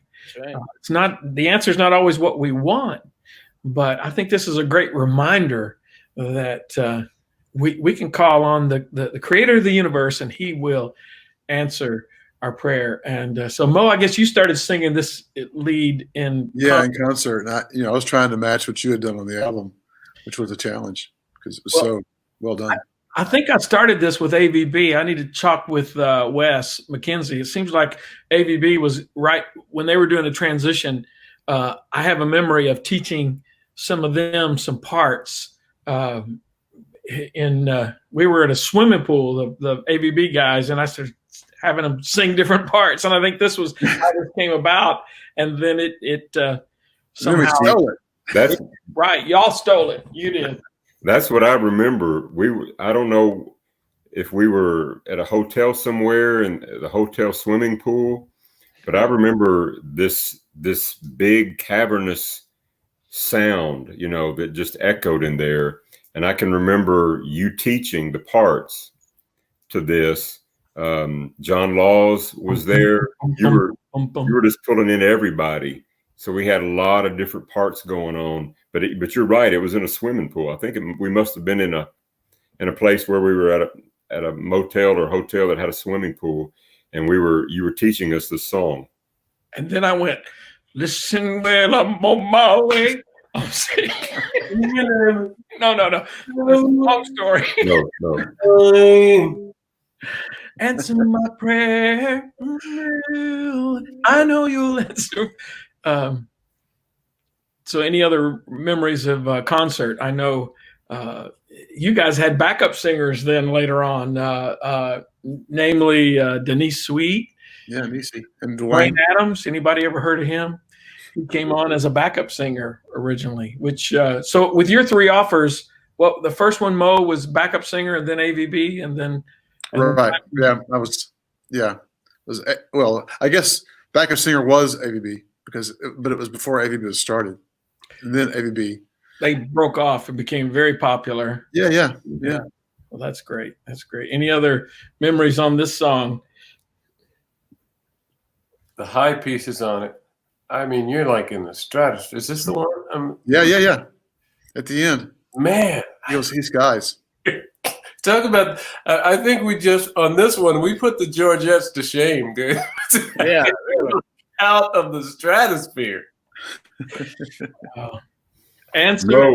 Mo did a great job in concert with this song, but Keith, honestly, I've often thought, like when you write a song, you have a feeling and you kind of want to convey that. And when you hand it off to someone else, obviously they're going to do and bring something else to the table. Right. But you were perfect as the lead on the album because you knew where you wanted to go with it. You knew how you wanted it to sound. And I can think of nobody else that could have done this better for the album than you. Well, one of the passages that I grapple with, and I'm sure you probably do too, in James, it says, count it pure joy. Count it pure joy when you face, that's what inspired the line, when tough times annoy, I can count it pure joy, perseverance.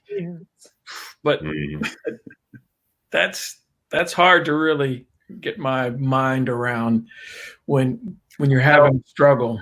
Were you coming off of voice rest? I mean, on this, or was that earlier? Because if you were, I'm shocked at the notes that you were able to hit. But I know there was a time when you had to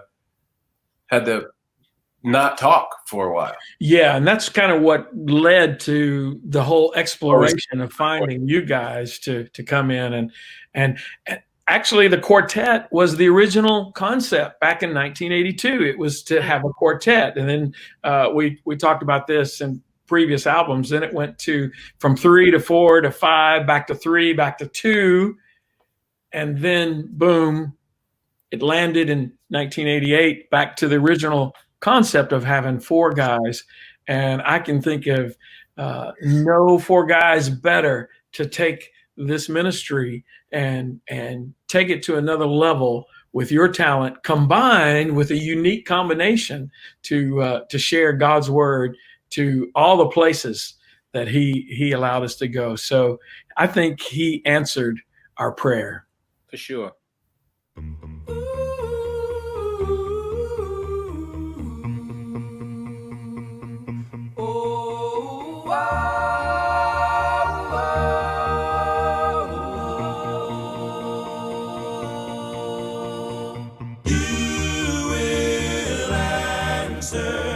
Ask and it is mine.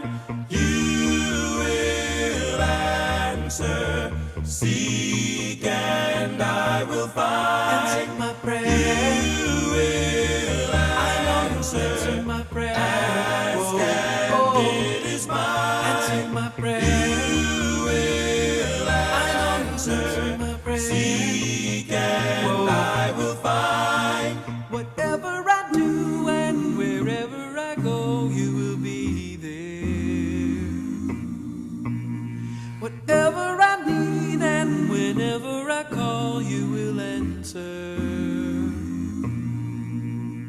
I make the mistake of working on my own, but then I awake to see I can't alone. You wrap your arms around me, then you comfort me and give me just what I need. Answer my prayer. You will. I know you'll answer my prayer. It is mine. Answer my prayer. You will. I know you'll answer my prayer. Seek and I will find. Answer my prayer. You will. I know you'll answer my prayer. Ask and it is mine. Answer my prayer. You will. I know you'll answer my prayer. Seek and I will find. When troubles defy, you know that I can rely on your providence. When tough times annoy, I can count it pure joy, perseverance. The trials that I've had and the things I've done, the good and the bad comes to everyone. With any situation, it's assuring to know anytime I can go.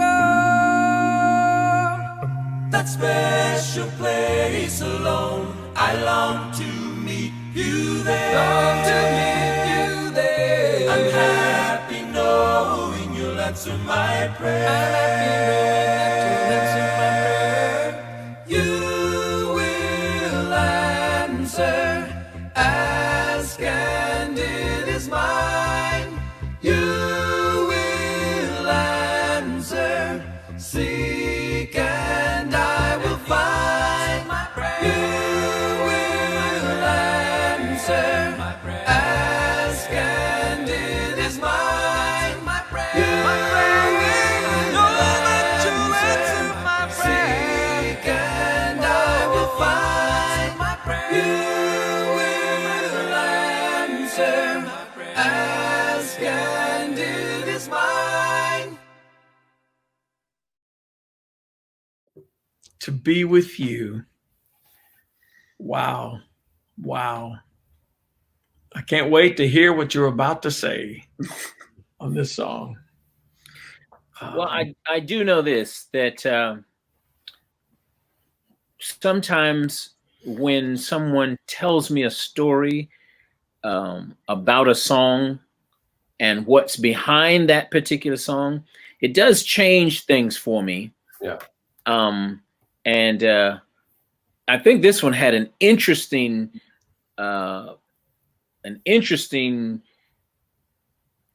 storyline behind it that I'd love to hear you tell. That I remember when I heard this, I was thinking, oh my goodness, you know, God brings about a message in the strangest ways.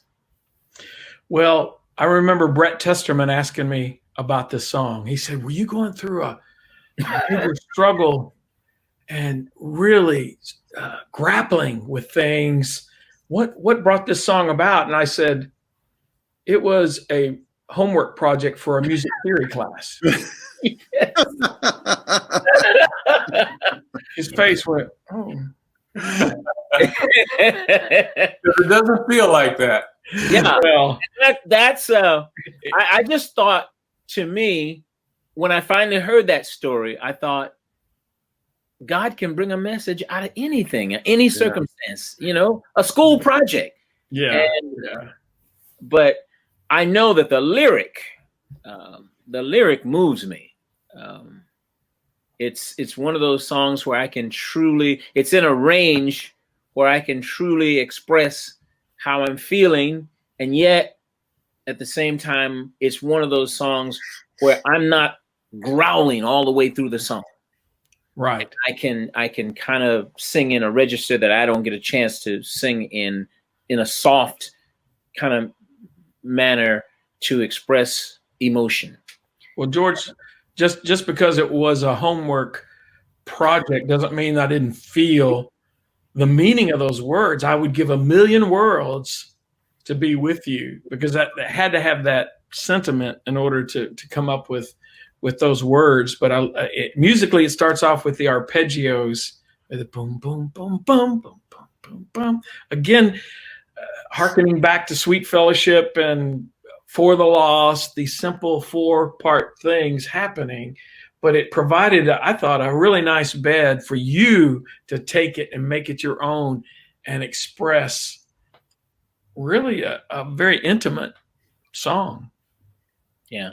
It's a beautiful melody, and like Doc said, he's really amazing at rhythm and feeling, and this one he could just melodically sing it, and it was, and just make you feel what you wrote, and that's a tricky thing, to be able to make the audience feel what the artist, the writer, really intended for them to feel. And Doc, you did a great job on that. Yes, yes. Thank you.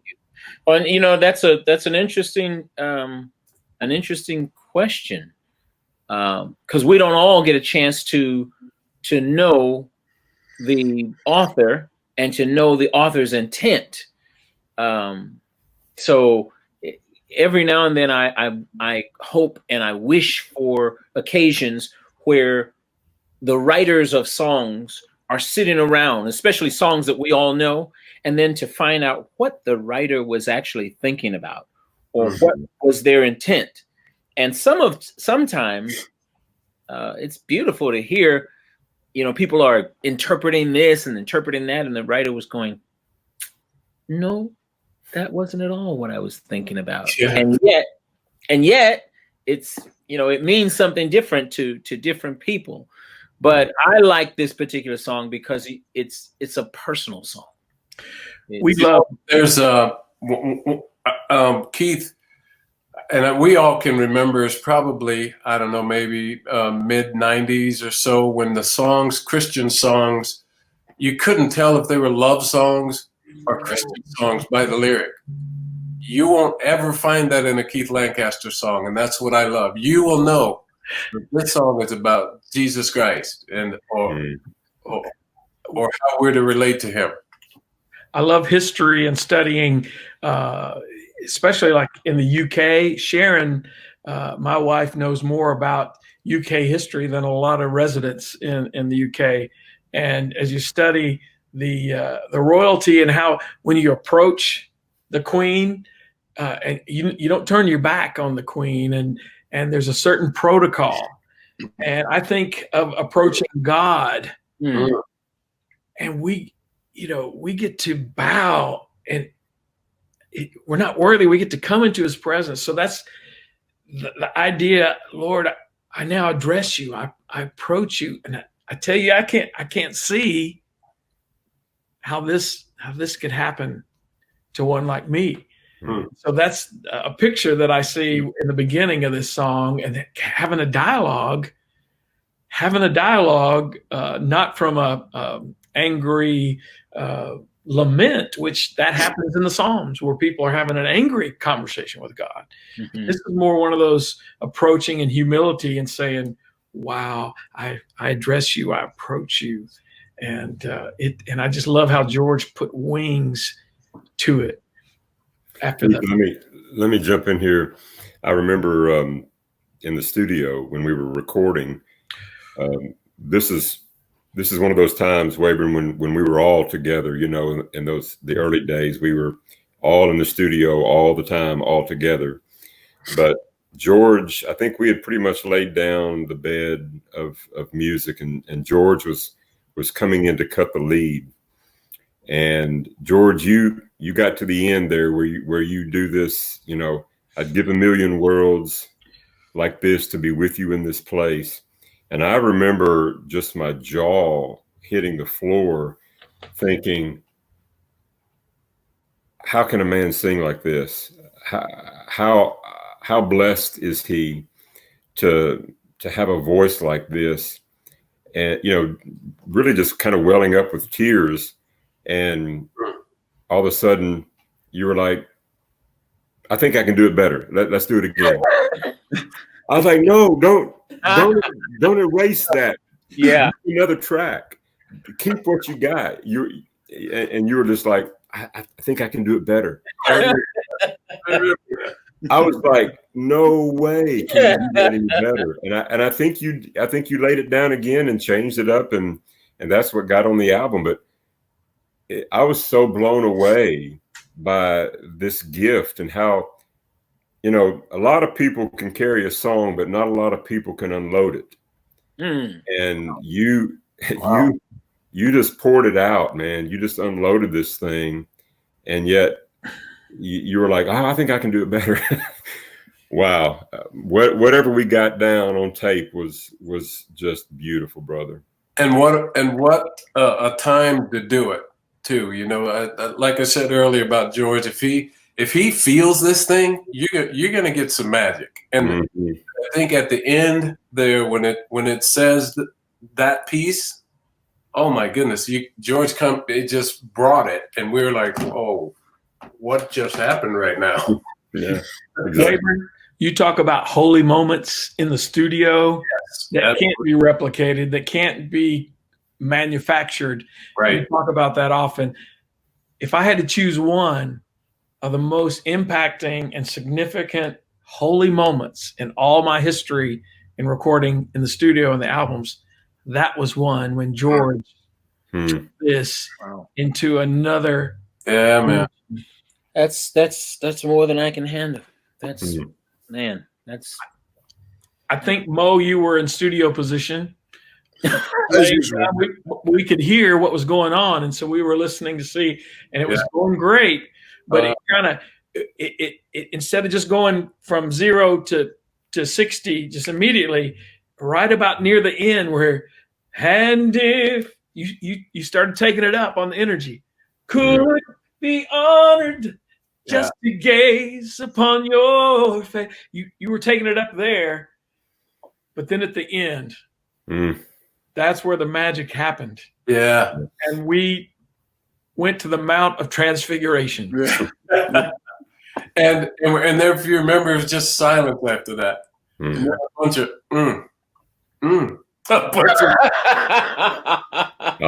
I'll never forget that moment. Wow. And what a way. That's very humbling. What a way to end an album that was the beginning of this combination going to the world. And the songs are still, even as we speak, are going to the world.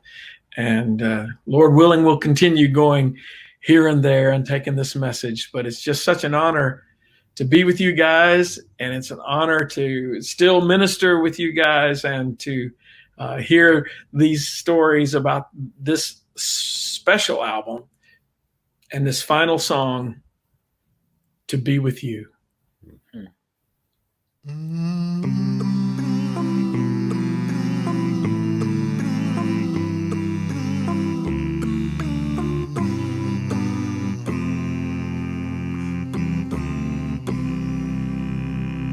Dear Lord, I now address you and tell you I can see how you could give your precious life for a human wretch like me.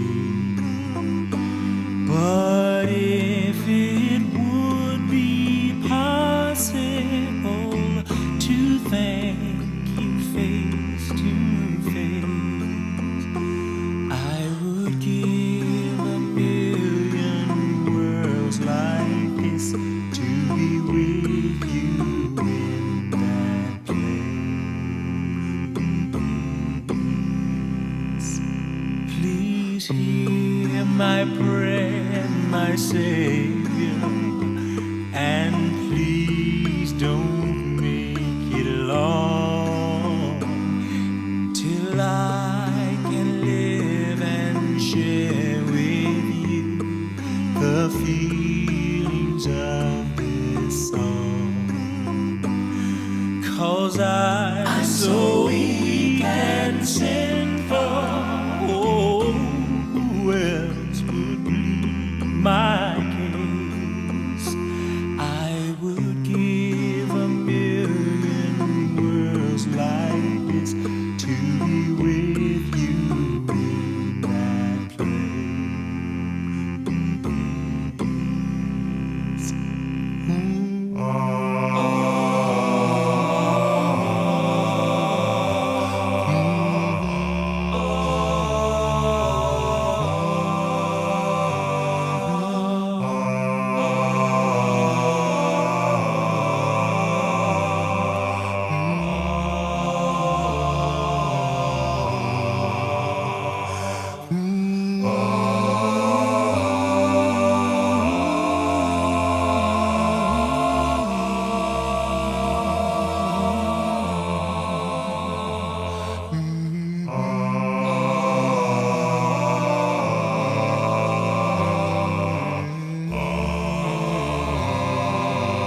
Be kind to me, oh Father, when judgment day draws near.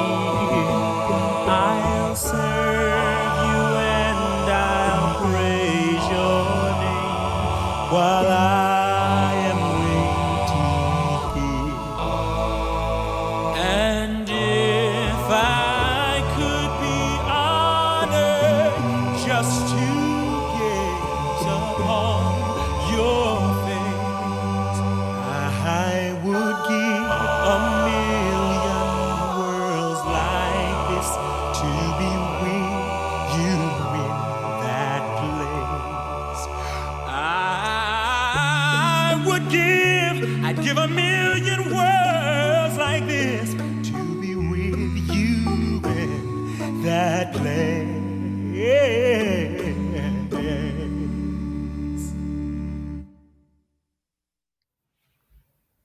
Yeah. Wow. Love you guys. Love you, man. You too, man. Hey, You, bro. Really good to see you. let's sing together at some point in our life before we become too old where we can't. I'm for that. All right. I'm in.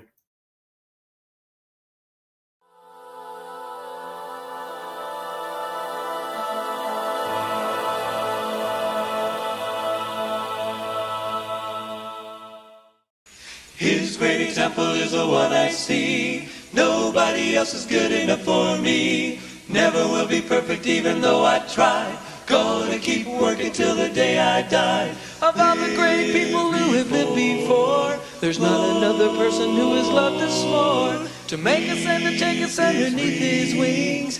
Now my heart can really sing. He is better for living, is perfect and easy to see. It's for me.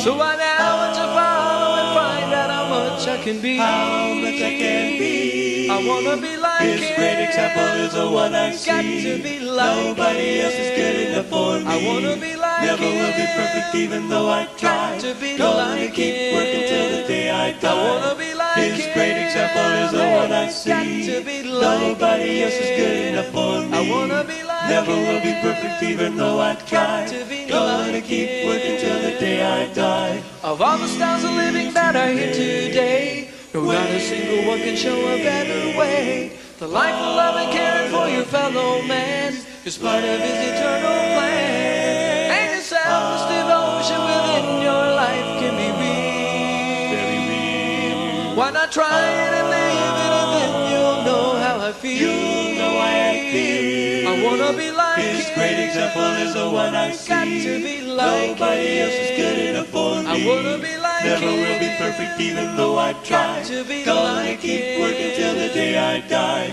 Nobody else but Jesus.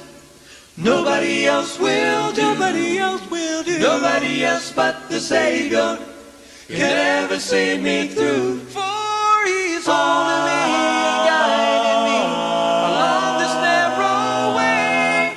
Oh, I want to learn my Master's ways. Of all the great people who have lived before, there's not another person who has loved us more. To make us and to take us underneath his wings. Now my heart can really sing. He is better for living, is perfect and easy to see. It's for me. So I now want to follow and find out how much I can be. How much I can be. I wanna be like his him. Great example is the one I see. Got to be like nobody else is good enough for me. I wanna be like never him. Will be perfect even though I try. Got to be gonna like keep him. Working till the day I die. I wanna be like his him. Great example is the one I see. Oh, I wanna be. Nobody else is good enough for me. I wanna be like never him. Will be perfect even though I try. Got to be gonna keep working till the day I die. I wanna be like his him. Great example is the one I see. Nobody else is good enough for me. Oh, I wanna be. Never will be perfect even though I try. Gonna keep working till the day I die. Oh, I want to be like him. I wanna be like him.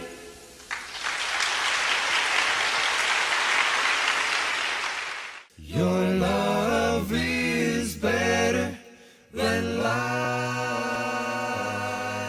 Hi, I'm Rodney Britt. I'm here with my friend Keith Lancaster, my buddy, and we are talking about the album Better Than Life. Better Than Life, 1987? I think it was 87, yeah. Because Traveling Shoes was 85, Conqueror's 86, 86. and this was 87. Man, you're getting old. I feel it. I feel it. My knees, my back, yeah. Eventually, I'll get some gray hair. You think? Hey, I'm liking the goatee action there. Oh, really? Yeah. Well, Yeah, that came through the pandemic. Yeah. We didn't have pictures on our cover. Traveling Shoes, Conquerors, Better Than Life. Why was that? Why did we not? I think it was because you didn't know who was coming or going. And I think the idea was if people come and go, then people aren't going to look at an album cover and say, "Hey, where's that guy? Yeah. What happened to him?" So Right. we just sort of had a generic cover that didn't have any faces on it. 'Twas grace that taught my heart to fear, and grace my fears relieved. Oh, how precious did that grace appear the hour I first believed. When we've been there 10,000 years, bright shining as the sun, we've no less days to sing God's praise than when we first begun.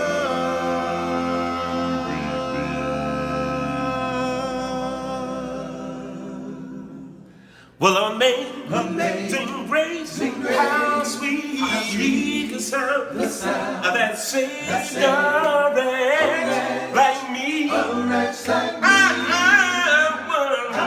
was lost, but now I'm found.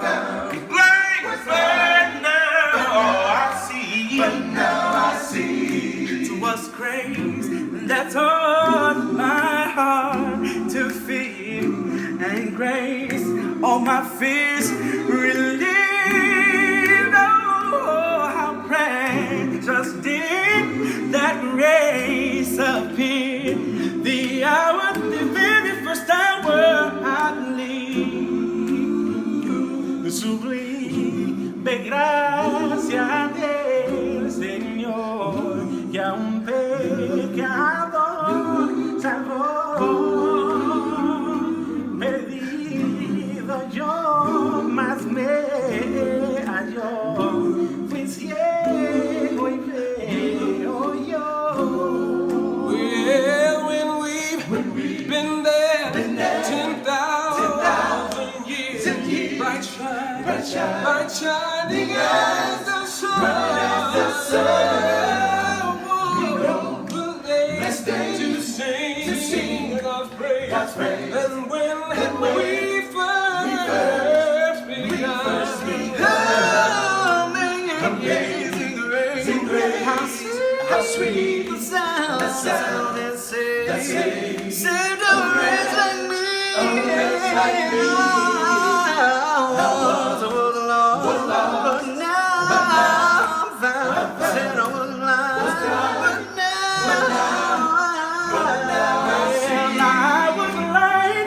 But now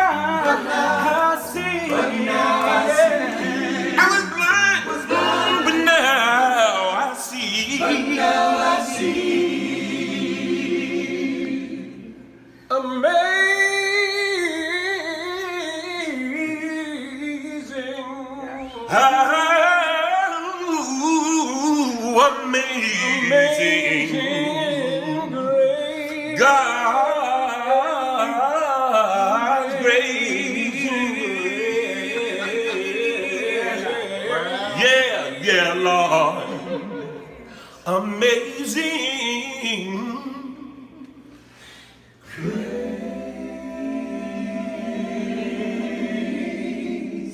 One more time, amazing grace. How sweet the sound.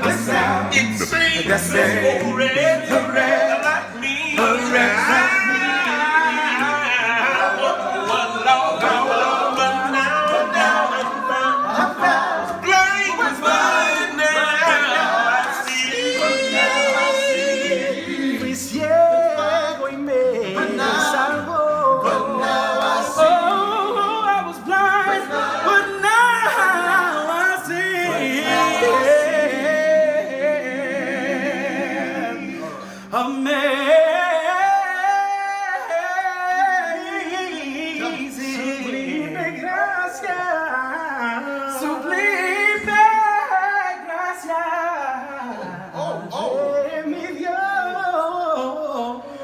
It's amazing.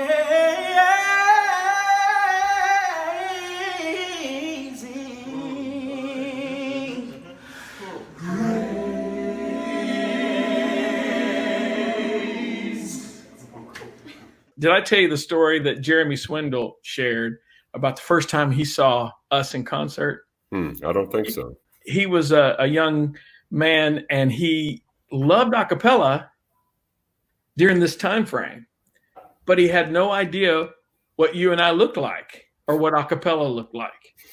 We were doing a youth rally and he was thinking, oh, that's great. Apparently we didn't send a picture ahead. It was just our logo, Acappella. And so he was excited. They were going to announce us. And he was really shocked because we must not have looked like what he expected. So the MC said, ladies and gentlemen, please welcome Acappella. And you and I ran out and he goes,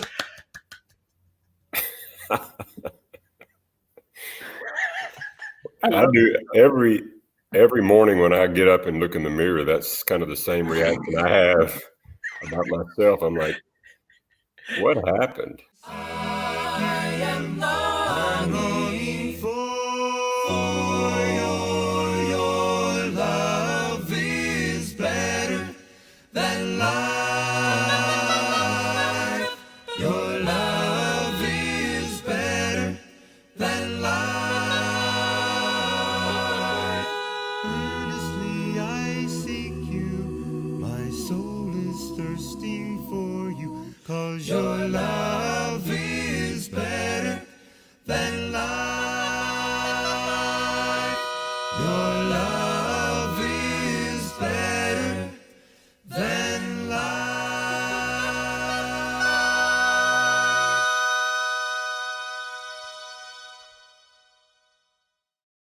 Hi, I'm Melissa Lancaster and I want to welcome you to Praise and Harmony TV.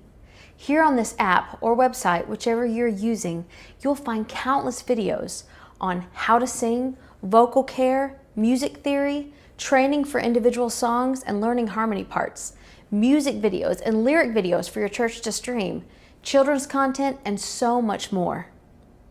We are adding new content every day, so be sure to take a look around and be sure to sign up for your 3-day free trial.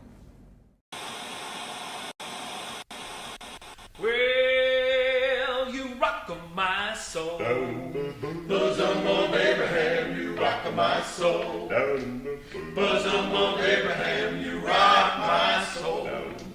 Bosom of Abraham, you rock and rock. Well, now, hey! Oh, rock my soul. Why don't you rock my soul? Well, the rich man lives. Well, the glory and in a certain way. Won't you praise the Lord? You know when he died. Well, the glory and he had all his days. Be sure to praise the Lord. Why don't you rock my soul? Bosom of Abraham, you rock my soul.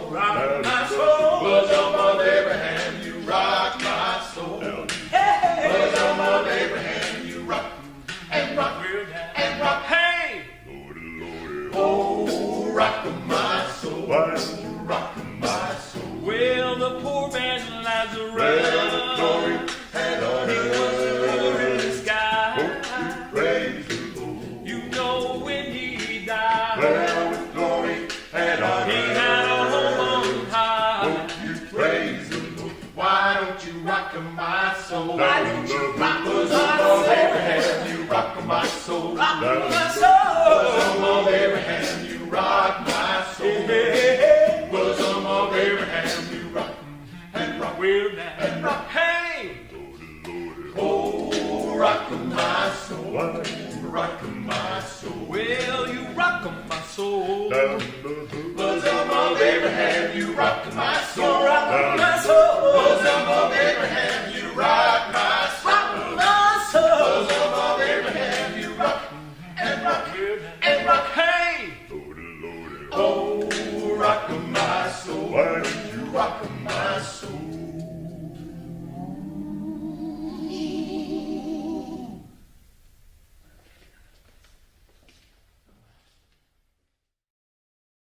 Well, I feel good, good, good. Well, I feel good. Oh, yes, my Lord. Because there's something about the Spirit of Jesus that makes me feel good, good, good, good. Well, I can love, love, love. Well, I can love. Oh, yes, my Lord. Because there's something about the Spirit of Jesus that makes me love good, good, good. Yeah, yeah. Well, I've got joy, joy, joy. Well, I've got joy down in my soul. Because there's something about the Spirit of Jesus that gives me such joy, joy, joy, joy. Well, I can sing, sing, sing. Well, I can sing, oh yes, my Lord.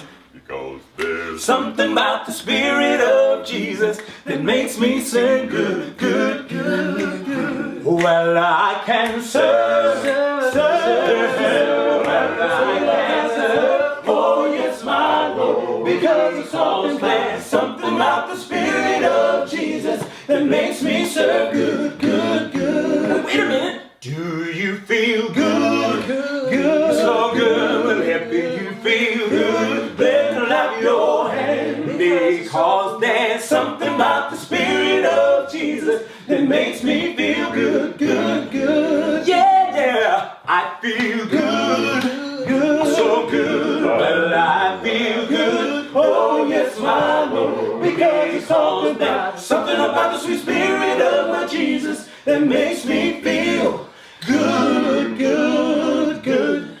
Well, I'm Rodney Britt, and I am here with my friends in Acappella, and we're going to be talking about the album Sweet Fellowship. Don't you think that this album is the most covered of any of the collection of songs you guys have done? in multiple languages. Why is it? Why is this one the one out of all the albums we've recorded? Personally, I think it was because of the focus on simple 4-part harmony, and yet everyone had their own standout part. It wasn't your average 4-part. Let's all sing something off the lead line and make it a quartet kind of thing. It was 4 individual parts that formed a whole. And it was unique and different, and it had of course, the sound was real different too from one album to the next. Big change, and we'll get into that. But I think it just appealed to people and lots of groups out there. And you still hear groups. I mean, almost weekly, I get a new Brazilian quartet sending me a cover of Sweet Fellowship or Now to Him or something. I love hearing people sing these songs, and it just brings a smile to my face. Let's catch up first on what was happening before Sweet Fellowship and leading up to this time. And we'll start with Rodney. Rodney, you had been in the group for what, 3 years at this point? Yeah, I think it was about 3 years. And the last 2 of those years, it was just me and you. Mm-hmm. The 2 of us singing with tracks. And then, as we have discussed earlier, that we formed a vocal band who kind of stood in behind us. So what had been happening up until this point now was a a radical change, and for the better, I would say. Well, with AVB, I mean, there were 7 of us on stage. So George, the first time you heard the group was in California where you were living. Yes. Well, actually a friend, I think, do I remember it correctly? A friend twisted your arm to get you to come to one of our concerts. This is what he did. He came to my house. He was a police officer. And he came to my house, and we were eating and talking, and he said, I got this video I want to show you. And he showed me the video of Acapella's, the video you guys had just completed. And I was so impressed. I thought, oh my goodness. And I thought, but I got to tell you, I was impressed for selfish reasons. I was not impressed because I was thinking, I want to be a part of that. Because I hadn't even heard the music yet. I was just impressed because I was thinking, there are some people doing what I've been dreaming about. Mm-hmm. And I thought, I got to find out how he did this. So sure enough, I go to the concert, and I have no point of reference except that video. And I walk in, and it was like going to a Michael Jackson concert. I had never seen that before. Christians having that much fun, and the show being so professionally done. That's high honor coming. Oh, it was great. It was fantastic. I was blown away. But I was by myself. You got to know that this got me in a lot of trouble. I was by myself, so I talked to Keith. Well, this is another thing that impressed me. I didn't know who Keith was, anything about the group, and so I tell John Laws. I said, I'd like to talk to Keith Lancaster, and so he sends me to the bus. I go to the bus, and he says, George Pendergrass, the George Pendergrass, and I thought he was joking, but I didn't even know he knew anything about me. So apparently, Brett had told him about me. Mm-hmm. Nobody ever told me this. So I'm just sitting there, and the only thing I can think of is how did you do whatever you guys are doing?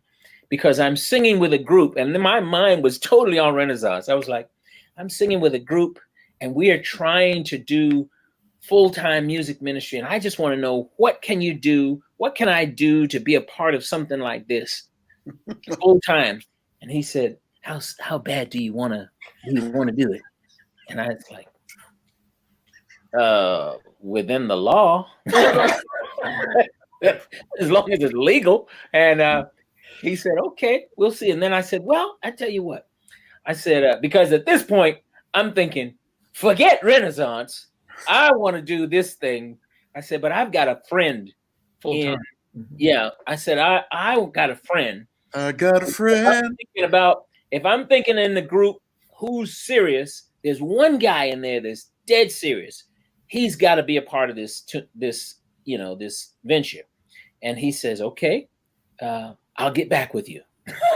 and I went home, and I think I called you, Doc. I think I called you and said, you got to. So I was all excited telling them all about this.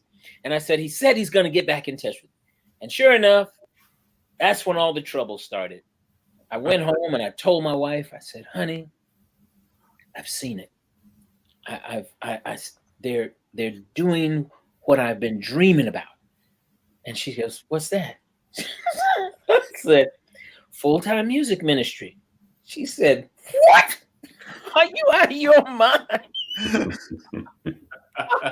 She said, you got 2 degrees and you're a minister and you want to do what?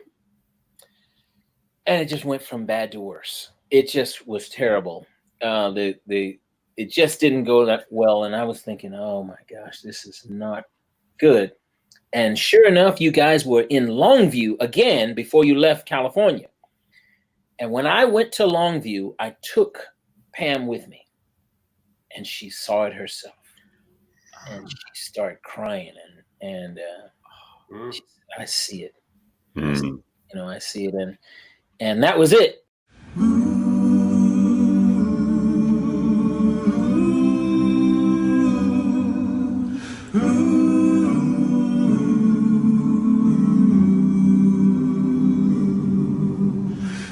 When I'm there with you in heaven, what a wondrous joy will be. Gather with the angel chorus, standing by the glassy sea. Such a thought is hard to fathom, in the presence of my King, and with countless ones forgiven, gathered round the throne to sing. Glory and honor, worthy is the Lamb. Glory and honor, worthy is the Lamb. Mortal words cannot express it, all the ways you reign supreme. Even death can't hold the vastness, nor approach this awesome theme. You are God, and to your glory we will worship and abide. In your presence there forever, we'll be happy to reside. Glory and honor, worthy is the Lamb.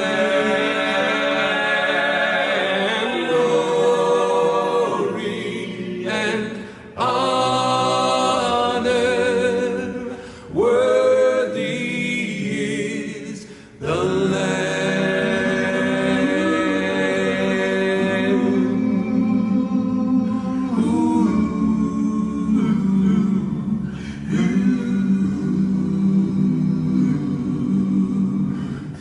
We have seen His glory. We have seen. We have seen His glory. Oh, we have seen His glory. The one. He's the one. He's the one and only Son. We have seen His glory. We have seen His glory. We have seen His glory. Oh, we have seen His glory. Jesus, the one, He's the one and only Son. Glory and honor, worthy is the Lamb. Glory and honor, worthy is the Lamb. Worthy is the Lamb. Worthy is the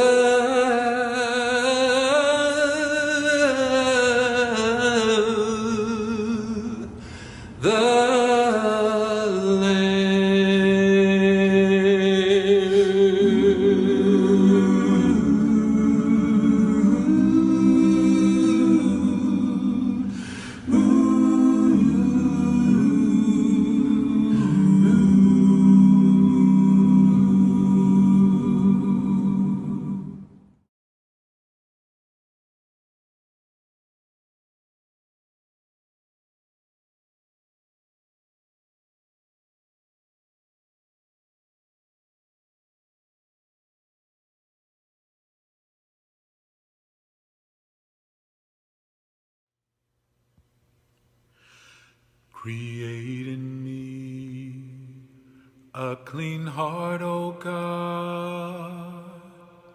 Let me be like you in all my ways.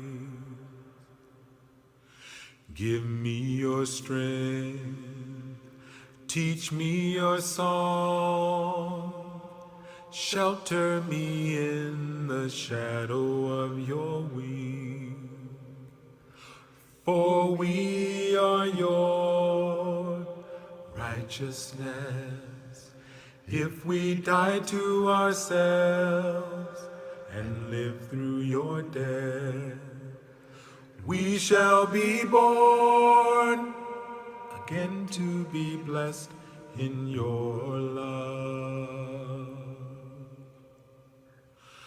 Create in me a clean heart, O God.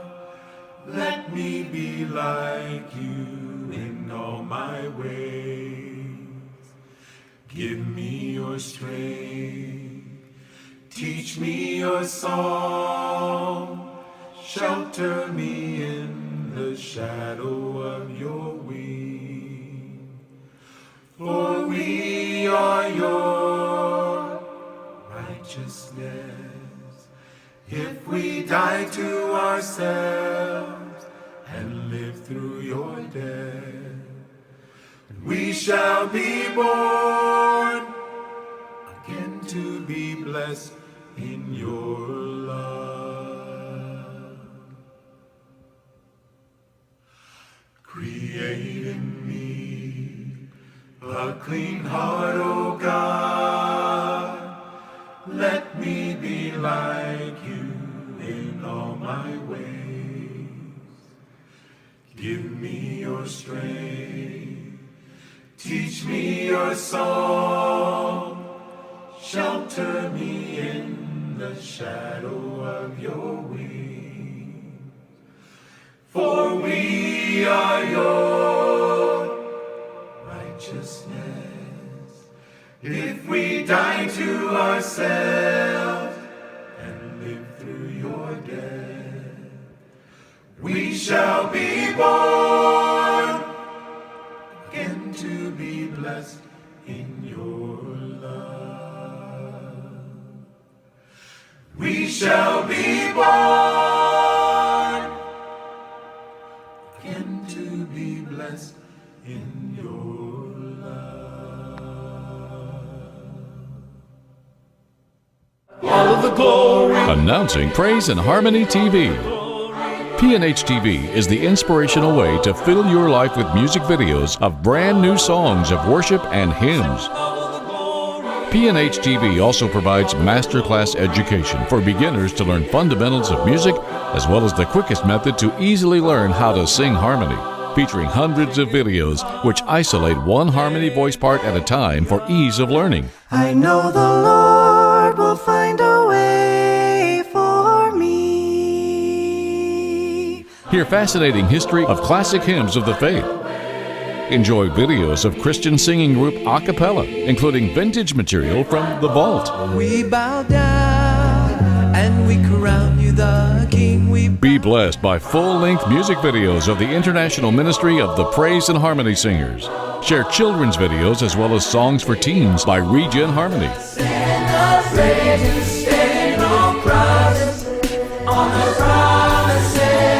Praise and Harmony TV also features documentaries of behind-the-scenes events, including a specialized podcast for song leaders. There were no gods. P&H TV contains resources for a wide variety of assemblies, including videos specifically designed for worship services, weddings, funerals, and special holiday events. New content will be added every month. Sign up today for the annual plan and save big money. Praise and Harmony TV is here.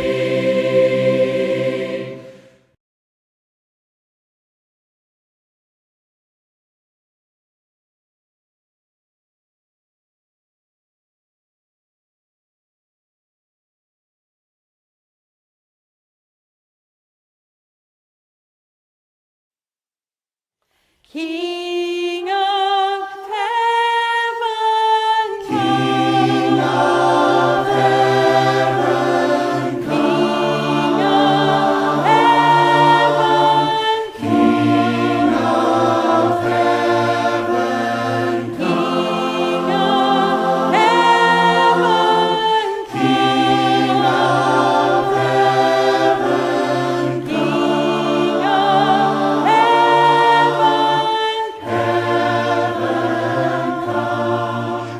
I will sing and worship the King is worthy, and I will love and adore him.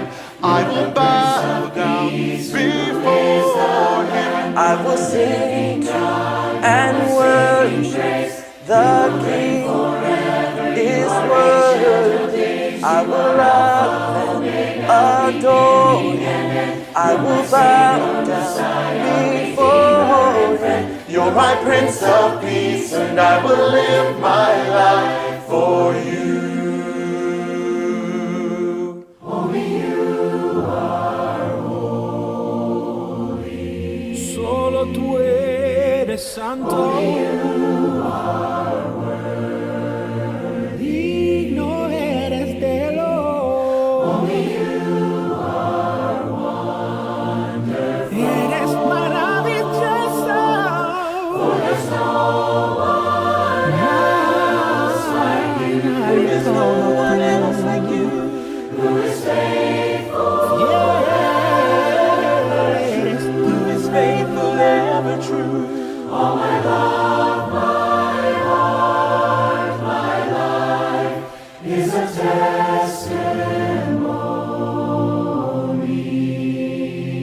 testimony. I've been held by the Savior. I've been held by the Savior. I felt fire I felt fire from above. I've been down I've been down to the river. my life. Life is changed. Will never Never be the same. all my hope is in Jesus. Yeah, yeah, yeah. Thank God, Thank God my yesterday's gone. Now I know all my sins are forgiven. I'm not the same. I've been washed I've been washed by the blood. You know that all of my hope is in Jesus. Thank God my yesterday's gone. Yesterday's Thank God my yesterday's gone. my sins are forgiven. All of my sins are forgiven. Washed by I've been washed by the blood.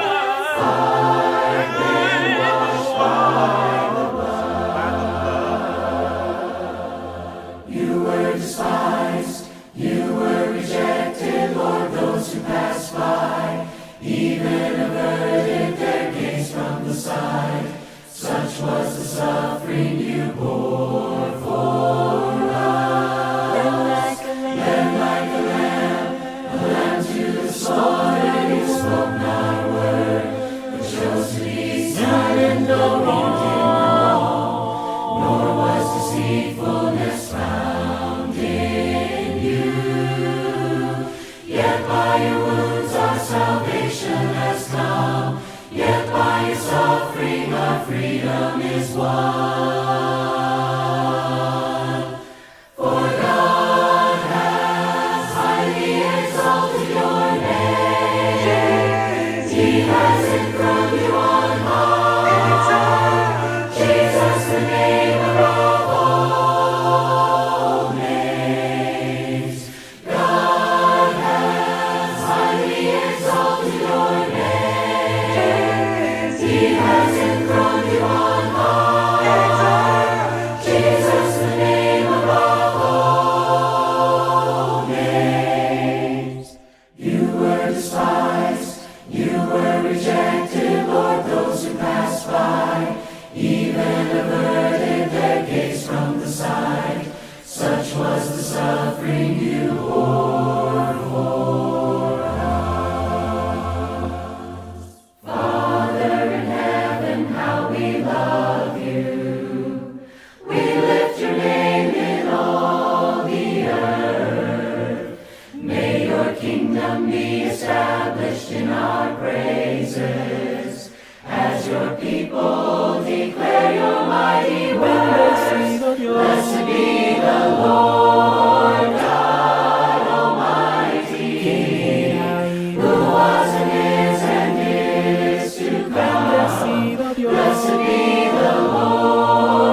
compares to the power. Nothing compares.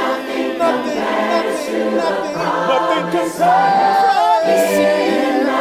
compares to the promise that I have in you, Lord. We want to elevate our praise. Elevate our praise. Elevate you. Elevate our praise. Elevate our praise. Elevate our praise. Elevate our praise. Elevate to you. Elevate our praise.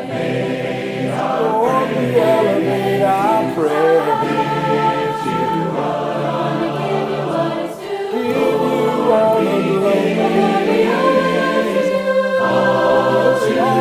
glory. We magnify your name. And we lift your name high. It's not about me. It's not about me, Lord. I know it's all about Him. I magnify your name with my life. Oh, I'm giving you praise and honor and glory to the King of Kings. Oh, it's all about Him. My Savior loves healing. He's always there for me. My God, He was, He is. He's always gonna be. My Savior loves healing. He's always there for me. My God, He was, He is. He's always gonna be. My Savior loves healing. He's always there for me. My God, He was, He is. He's always gonna be. My Savior loves healing. He's always there for me. My God, He was, He is. He's always gonna be. My Savior lives. My Savior loves. My Savior lives. My Savior loves. My Savior lives. I want to walk worthy. I want to walk worthy. According to Thy will. Please order my steps. Please order my steps, Lord. And I'll do your blessed will. The world is ever changing. The world, it keeps changing. But you are still the same. Please order my steps. Please order my steps, Lord. Please order my steps. Please order my steps, Lord. Please order my steps. Please order my praise your name. Thy throne, O God. Thy throne, O God. Will last forever. Will last forever. For in your hand are truth and righteousness. Righteousness forever. You love what's right. You love what's right. Despising evil. You love righteousness. Therefore your God. Therefore your God pours gladness over you. None has known. Forever. Forever and ever.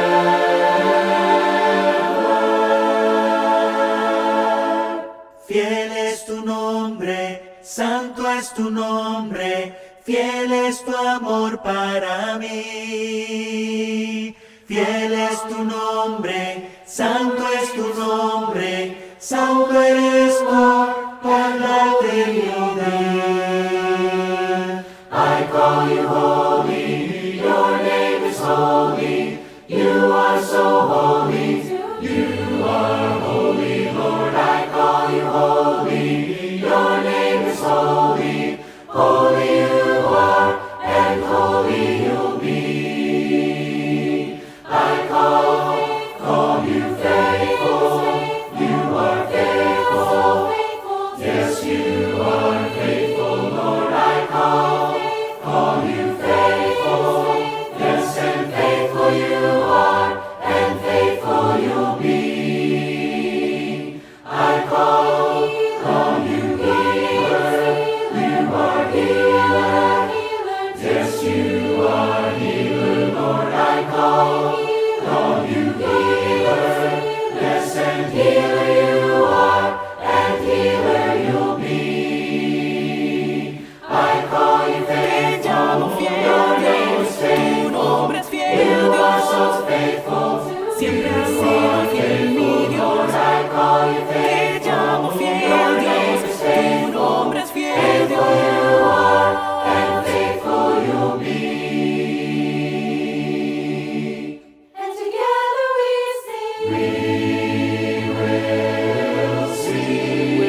to walk worthy, want to walk worthy, according to thy will. Please order my steps, Lord, and I'll do your blessed will. The world is ever changing, it keeps changing, but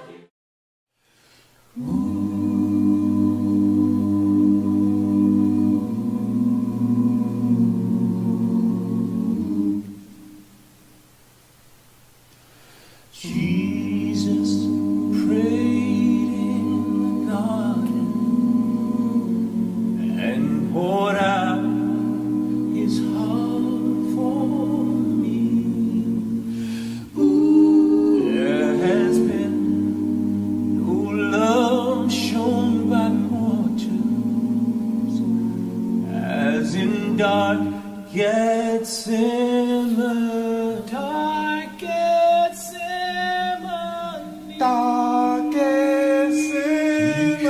Have chosen not to suffer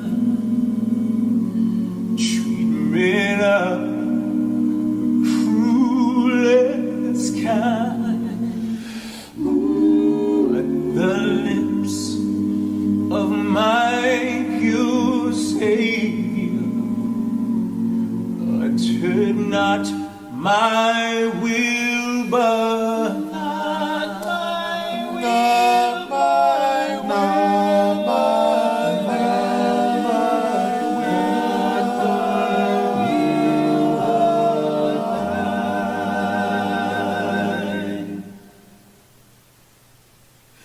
Jesus prayed in the garden, he prayed, oh, Jesus prayed in the garden, he prayed, oh, Jesus. Let me tell you what he went through. Prayed, oh, Jesus. You know he really didn't have to. Prayed, oh, Jesus. He could have easily just walked away. Prayed, oh, said, not my will, but thy. Well, they took him and they prayed. They mocked him, they scourged him, but the people cried, we gotta crucify him, crucify him, crucify him, crucify him. He said, not my will, but thy. Well, they hung him there on Sir Calvary. They nailed him there in public, right between the two eyes. He tasted the human touch of the cruelest kind. He said, not my will, but thy. Some were happy, some were dying, some were happy and he died. I don't see, I can't see how could this ever be. Poor Jesus as he hung on a tree, he said, my will, but yeah. Jesus prayed. Can't you see him? Prayed. Can't you see him? Prayed. Yeah. He was suffering Savior, and he said, not my will, but thy. Did you know he said, not my will, but thine. Something I don't, something I don't. He created the heavens, he created the earth. Tell me something that I don't know. He became a human through a virgin birth, yeah. Tell me something that I don't know. He amazed the wise men in spite of his youth, as he spoke with wisdom and knowledge of truth. Beyond a doubt, we know. Tell me something I don't know. Tell me something that I don't know. Please tell me something I don't know. Tell me something that I don't know. Already know Something I don't. Something I don't. He gave sight to the blinded, made the lame to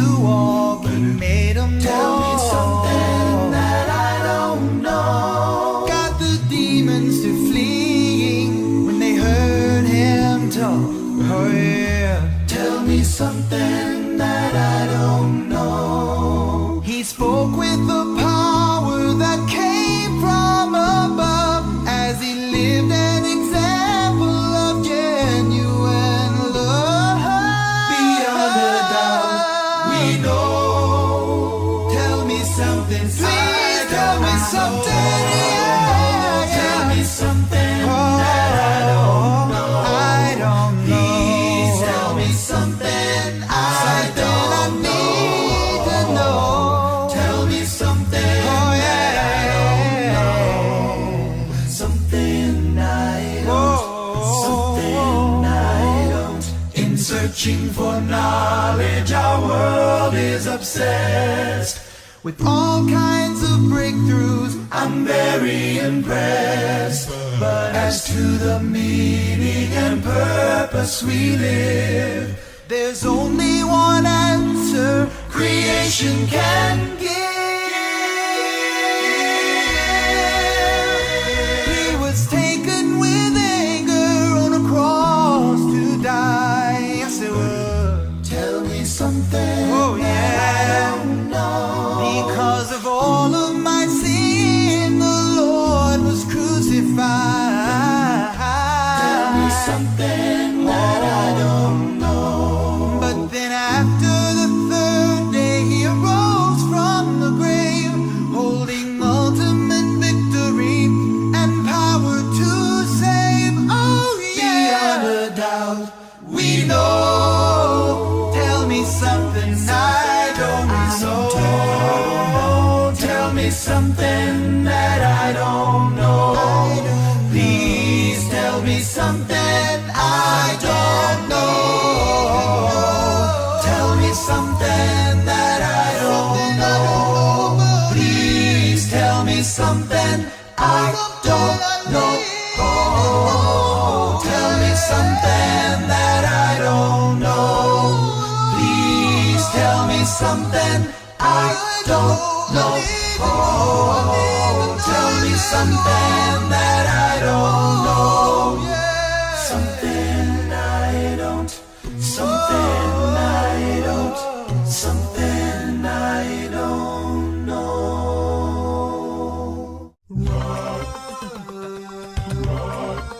Check out the new album Spotlight episodes on praiseandharmony.tv. Hello, everyone, and welcome. I'm Dwayne Adams, and I'm here with some Aca buddies. You'll hear stories behind the music of your favorite Acappella songs. Laugh along with the Acappella guys as you learn how the albums were created. Blazing through because we don't know. Somebody tell me about this album. So, what about this song? I don't remember. Album favorites like Set Me Free, We Have Seen His Glory, and Rescue are available now, and more episodes are being added weekly.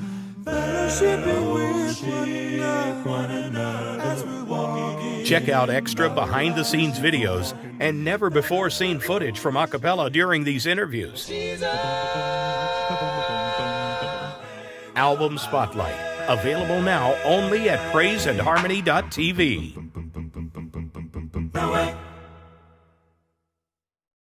His great example is the one I see. Nobody else is good enough for me. Never will be perfect even though I try.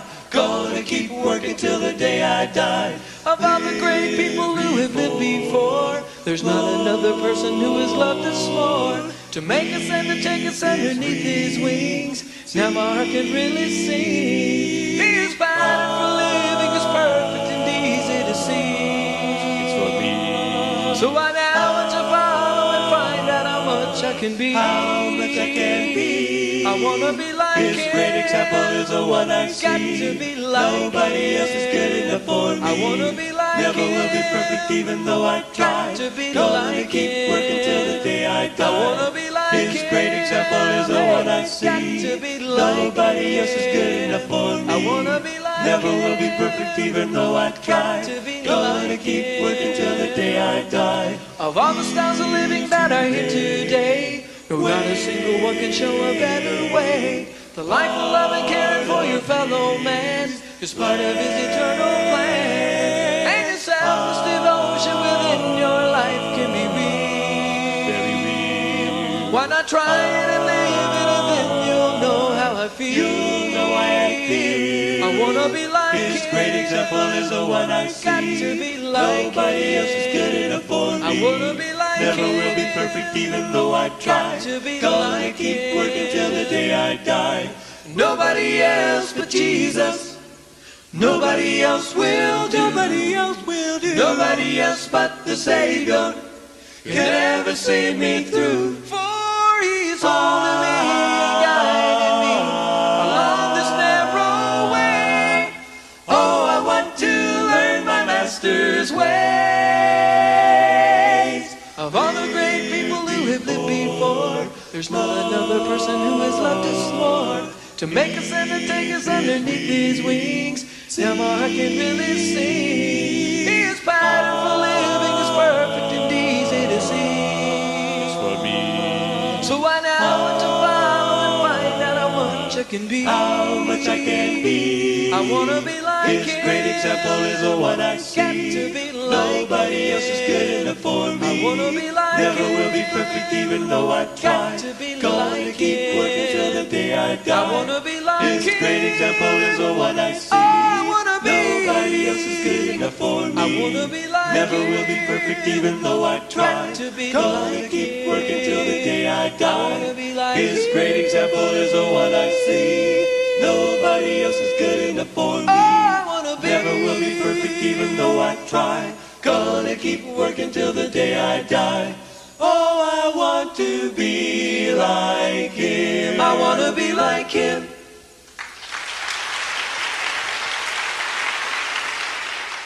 Your love is better than life.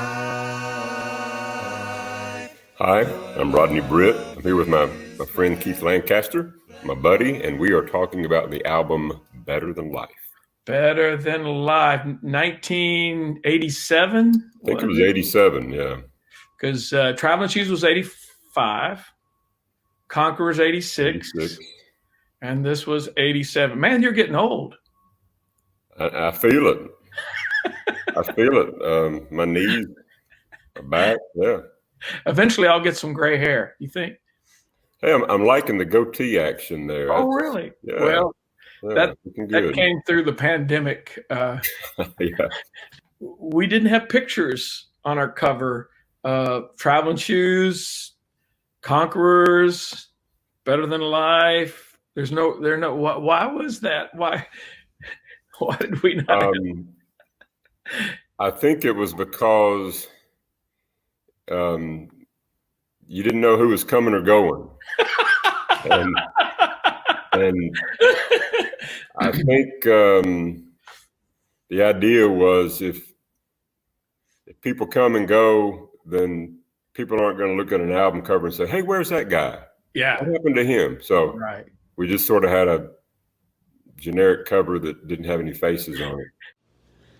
'Twas grace that taught my heart to fear, and grace my fears relieved. Oh, how precious did that grace appear.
Well, amazing grace, how sweet the sound that saved a wretch like me. I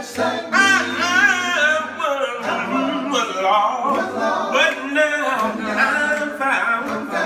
Blind, but now I see.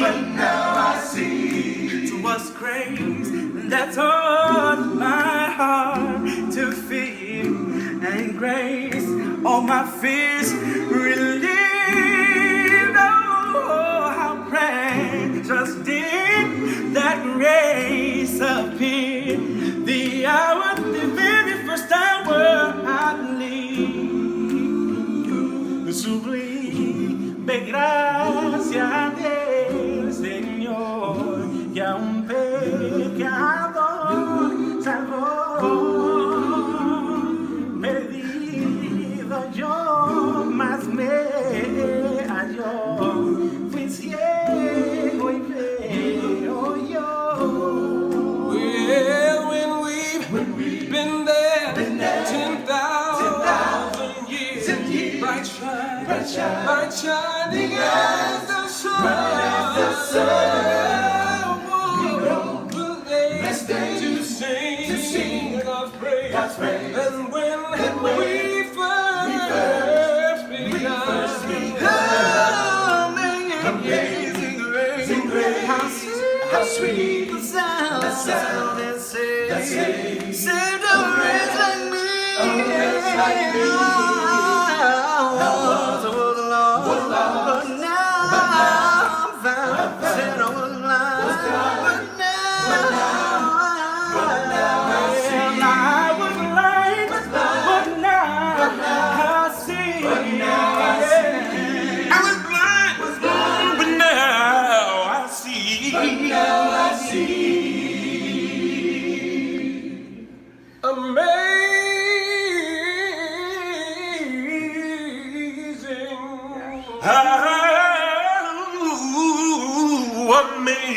Amazing grace, God's grace.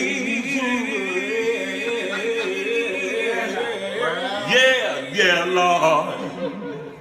Amazing grace. One more time, amazing grace. How sweet the sound. It sings a wretch like me. A wretch like me. But now I'm found. Blind, but now I see. Fui ciego y me salvó. Oh, I was blind, but now I see.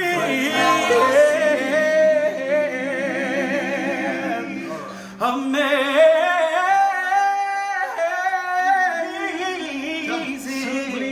gracia, sublime gracia, de mi Dios. It's amazing.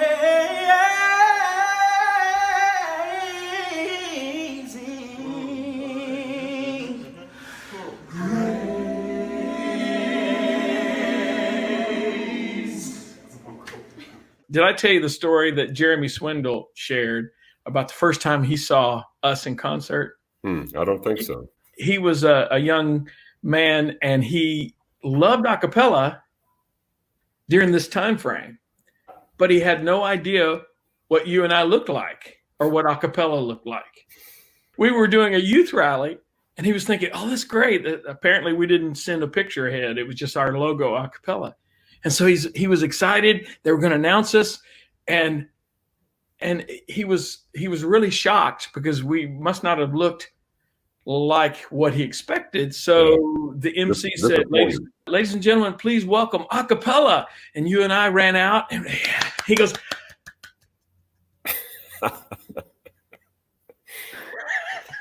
I do every morning when I get up and look in the mirror. That's kind of the same reaction I have about myself. I'm like, What happened? I am longing for your love is better than life. Your love is better than life. Earnestly I seek you, my soul is thirsting for you, 'cause your love is better than life. Your love is better than life.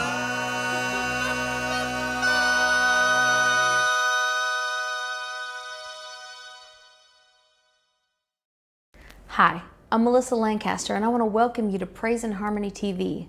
Here on this app or website, whichever you're using, you'll find countless videos on how to sing, vocal care, music theory, training for individual songs, and learning harmony parts, music videos and lyric videos for your church to stream, children's content, and so much more. We are adding new content every day, so be sure to take a look around and be sure to sign up for your 3-day free trial. Well, you rock my soul. Bosom of Abraham, you rock my soul. Bosom of Abraham, you rock my soul. Bosom of Abraham, you rock and rock. Well, now, and rock. Hey! Oh, rock my soul. Why don't you rock my soul? Well, the rich man lives. Well, the glory and in a certain way. Won't you praise the Lord? You know when he died. Well, the glory and honor. He had all his days. Be sure to praise the Lord. Why don't you rock my soul? Bosom of Abraham, you rock my soul. Rock my soul. Bosom of Abraham, you rock my soul. Bosom of Abraham, you rock and rock and rock. Hey! Oh, rock my soul. Why don't you rock my soul? Well, the poor man Lazarus. Well, the glory and honor. He was the poorest guy. Won't you praise the Lord? You know when he died. Well, with glory and honor. He had a home on high. Won't you praise the Lord? Why don't you rock my soul? Why don't you rock Bosom of Abraham, you rock my soul. Rock my soul. Bosom of Abraham, you rock my soul. Bosom of Abraham, you rock and rock. Well, now, and rock. Hey! Oh, rock my soul. Why don't you rock my soul? Well, you rock my soul. Bosom of Abraham, you rock my soul. Rock my soul. Bosom of Abraham, you rock my soul. Rock my soul. Bosom of Abraham, you rock and rock and rock. Hey! Oh, rock my soul. Why don't you rock my soul?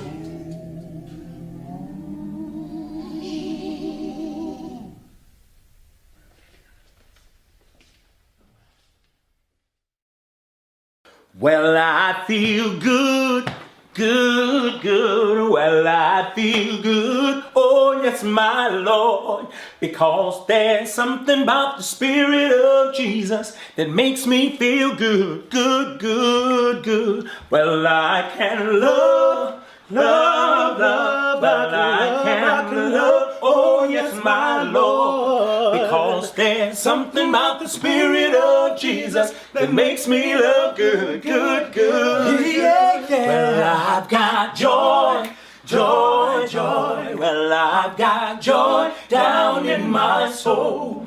Because there's something about the Spirit of Jesus that gives me such joy, joy, joy, joy. Well, I can sing, sing, sing. Well, I can sing, oh yes, my Lord.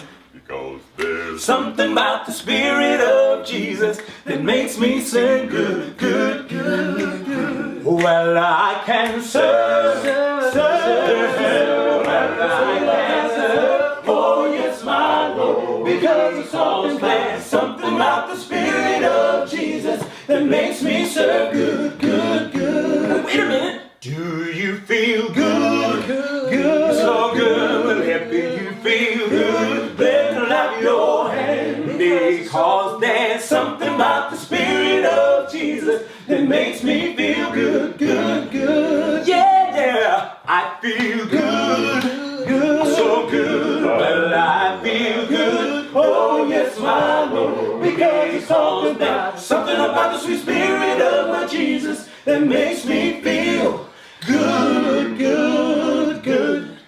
Well, I'm Rodney Britt, and I am here with my friends in Acappella, and we're going to be talking about the album Sweet Fellowship. Don't you think that this album is the most covered of any of the collection of songs you guys have done? In multiple languages. Why is it? Why is this one the one out of all the albums we've recorded? Personally, I think it was because of the focus on simple 4-part harmony, and yet everyone had their own standout part. It wasn't your average 4-part. Let's all sing something off the lead line and make it a quartet kind of thing. It was 4 individual parts that formed a whole. And it was unique and different, and it had of course, the sound was real different too from one album to the next. Big change, and we'll get into that. But I think it just appealed to people and lots of groups out there. You still hear groups. I mean, almost weekly, I get a new Brazilian quartet sending me a cover of Sweet Fellowship or Now to Him or something. I love hearing people sing these songs, and it just brings a smile to my face. Let's catch up first on what was happening before Sweet Fellowship and leading up to this time. And we'll start with Rodney. Rodney, you had been in the group for what, 3 years at this point? Yeah, I think it was about 3 years. And the last 2 of those years, it was just me and you. The 2 of us singing with tracks. And then, as we have discussed earlier, that we formed a vocal band who kind of stood in behind us. So what had been happening up until this point now was a radical change, and for the better, I would say. Well, with AVB, I mean, there were 7 of us on stage. So George, the first time you heard the group was in California where you were living. Yes. Well, actually a friend, I think, do I remember it correctly? A friend twisted your arm to get you to come to one of our concerts. This is what he did. He came to my house. He was a police officer. And he came to my house, and we were eating and talking. And he said, I got this video I want to show you. And he showed me the video of Acappella's, the video you guys had just completed. And I was so impressed. I thought, oh, my goodness. And I thought, but I got to tell you, I was impressed for selfish reasons. I was not impressed because I was thinking, I want to be a part of that. Because I hadn't even heard the music yet. I was just impressed because I was thinking, there are some people doing what I've been dreaming about. And I thought, I got to find out how he did this. So sure enough, I go to the concert, and I have no point of reference except that video. And I walk in, and it was like going to a Michael Jackson concert. I had never seen that before. Christians having that much fun, and the show being so professionally done. That's high honor coming. Oh, it was great. It was fantastic. I was blown away. But I was by myself. You got to know that this got me in a lot of trouble. I was by myself, so I talked to Keith. Well, this is another thing that impressed me. I didn't know who Keith was, anything about the group, and so I tell John Laws. I said, I'd like to talk to Keith Lancaster, and so he sends me to the bus. I go to the bus, and he says, George Pendergrass. The George Pendergrass, and I thought he was joking, but I didn't even know he knew anything about me. So apparently, Brett had told him about me. Nobody ever told me this. So I'm just sitting there, and the only thing I can think of is how did you do whatever you guys are doing? Because I'm singing with a group, and then my mind was totally on Renaissance. I was like, I'm singing with a group, and we are trying to do full-time music ministry, and I just want to know, what can you do? What can I do to be a part of something like this full-time? And he said, how bad do you want to do it? And I was like, within the law, as long as it's legal. And he said, okay, we'll see. And then I said, well, I tell you what, I said, because at this point I'm thinking, forget Renaissance. I want to do this thing. I said, but I've got a friend. Full-time. Yeah. I said, I got a friend. I got a friend. If I'm thinking in the group who's serious, there's one guy in there that's dead serious. He's got to be a part of this venture. And he says, okay, I'll get back with you. and I went home, and I think I called you, Doc. I think I called you and said, you got to. So I was all excited telling them all about this. And I said, he said he's going to get back in touch with me. And sure enough, that's when all the trouble started. I went home and I told my wife, I said, honey, I've seen it. They're doing what I've been dreaming about. And she goes, what's that? I said, full-time music ministry. She said, what? Are you out of your mind? She said, you got 2 degrees and you're a minister and you want to do what? And it just went from bad to worse. It just was terrible. It just didn't go that well. And I was thinking, oh my gosh, this is not good. And sure enough, you guys were in Longview again before you left California. And when I went to Longview, I took Pam with me, and she saw it herself, and she started crying, and she said, I see it. I see it, and that was it.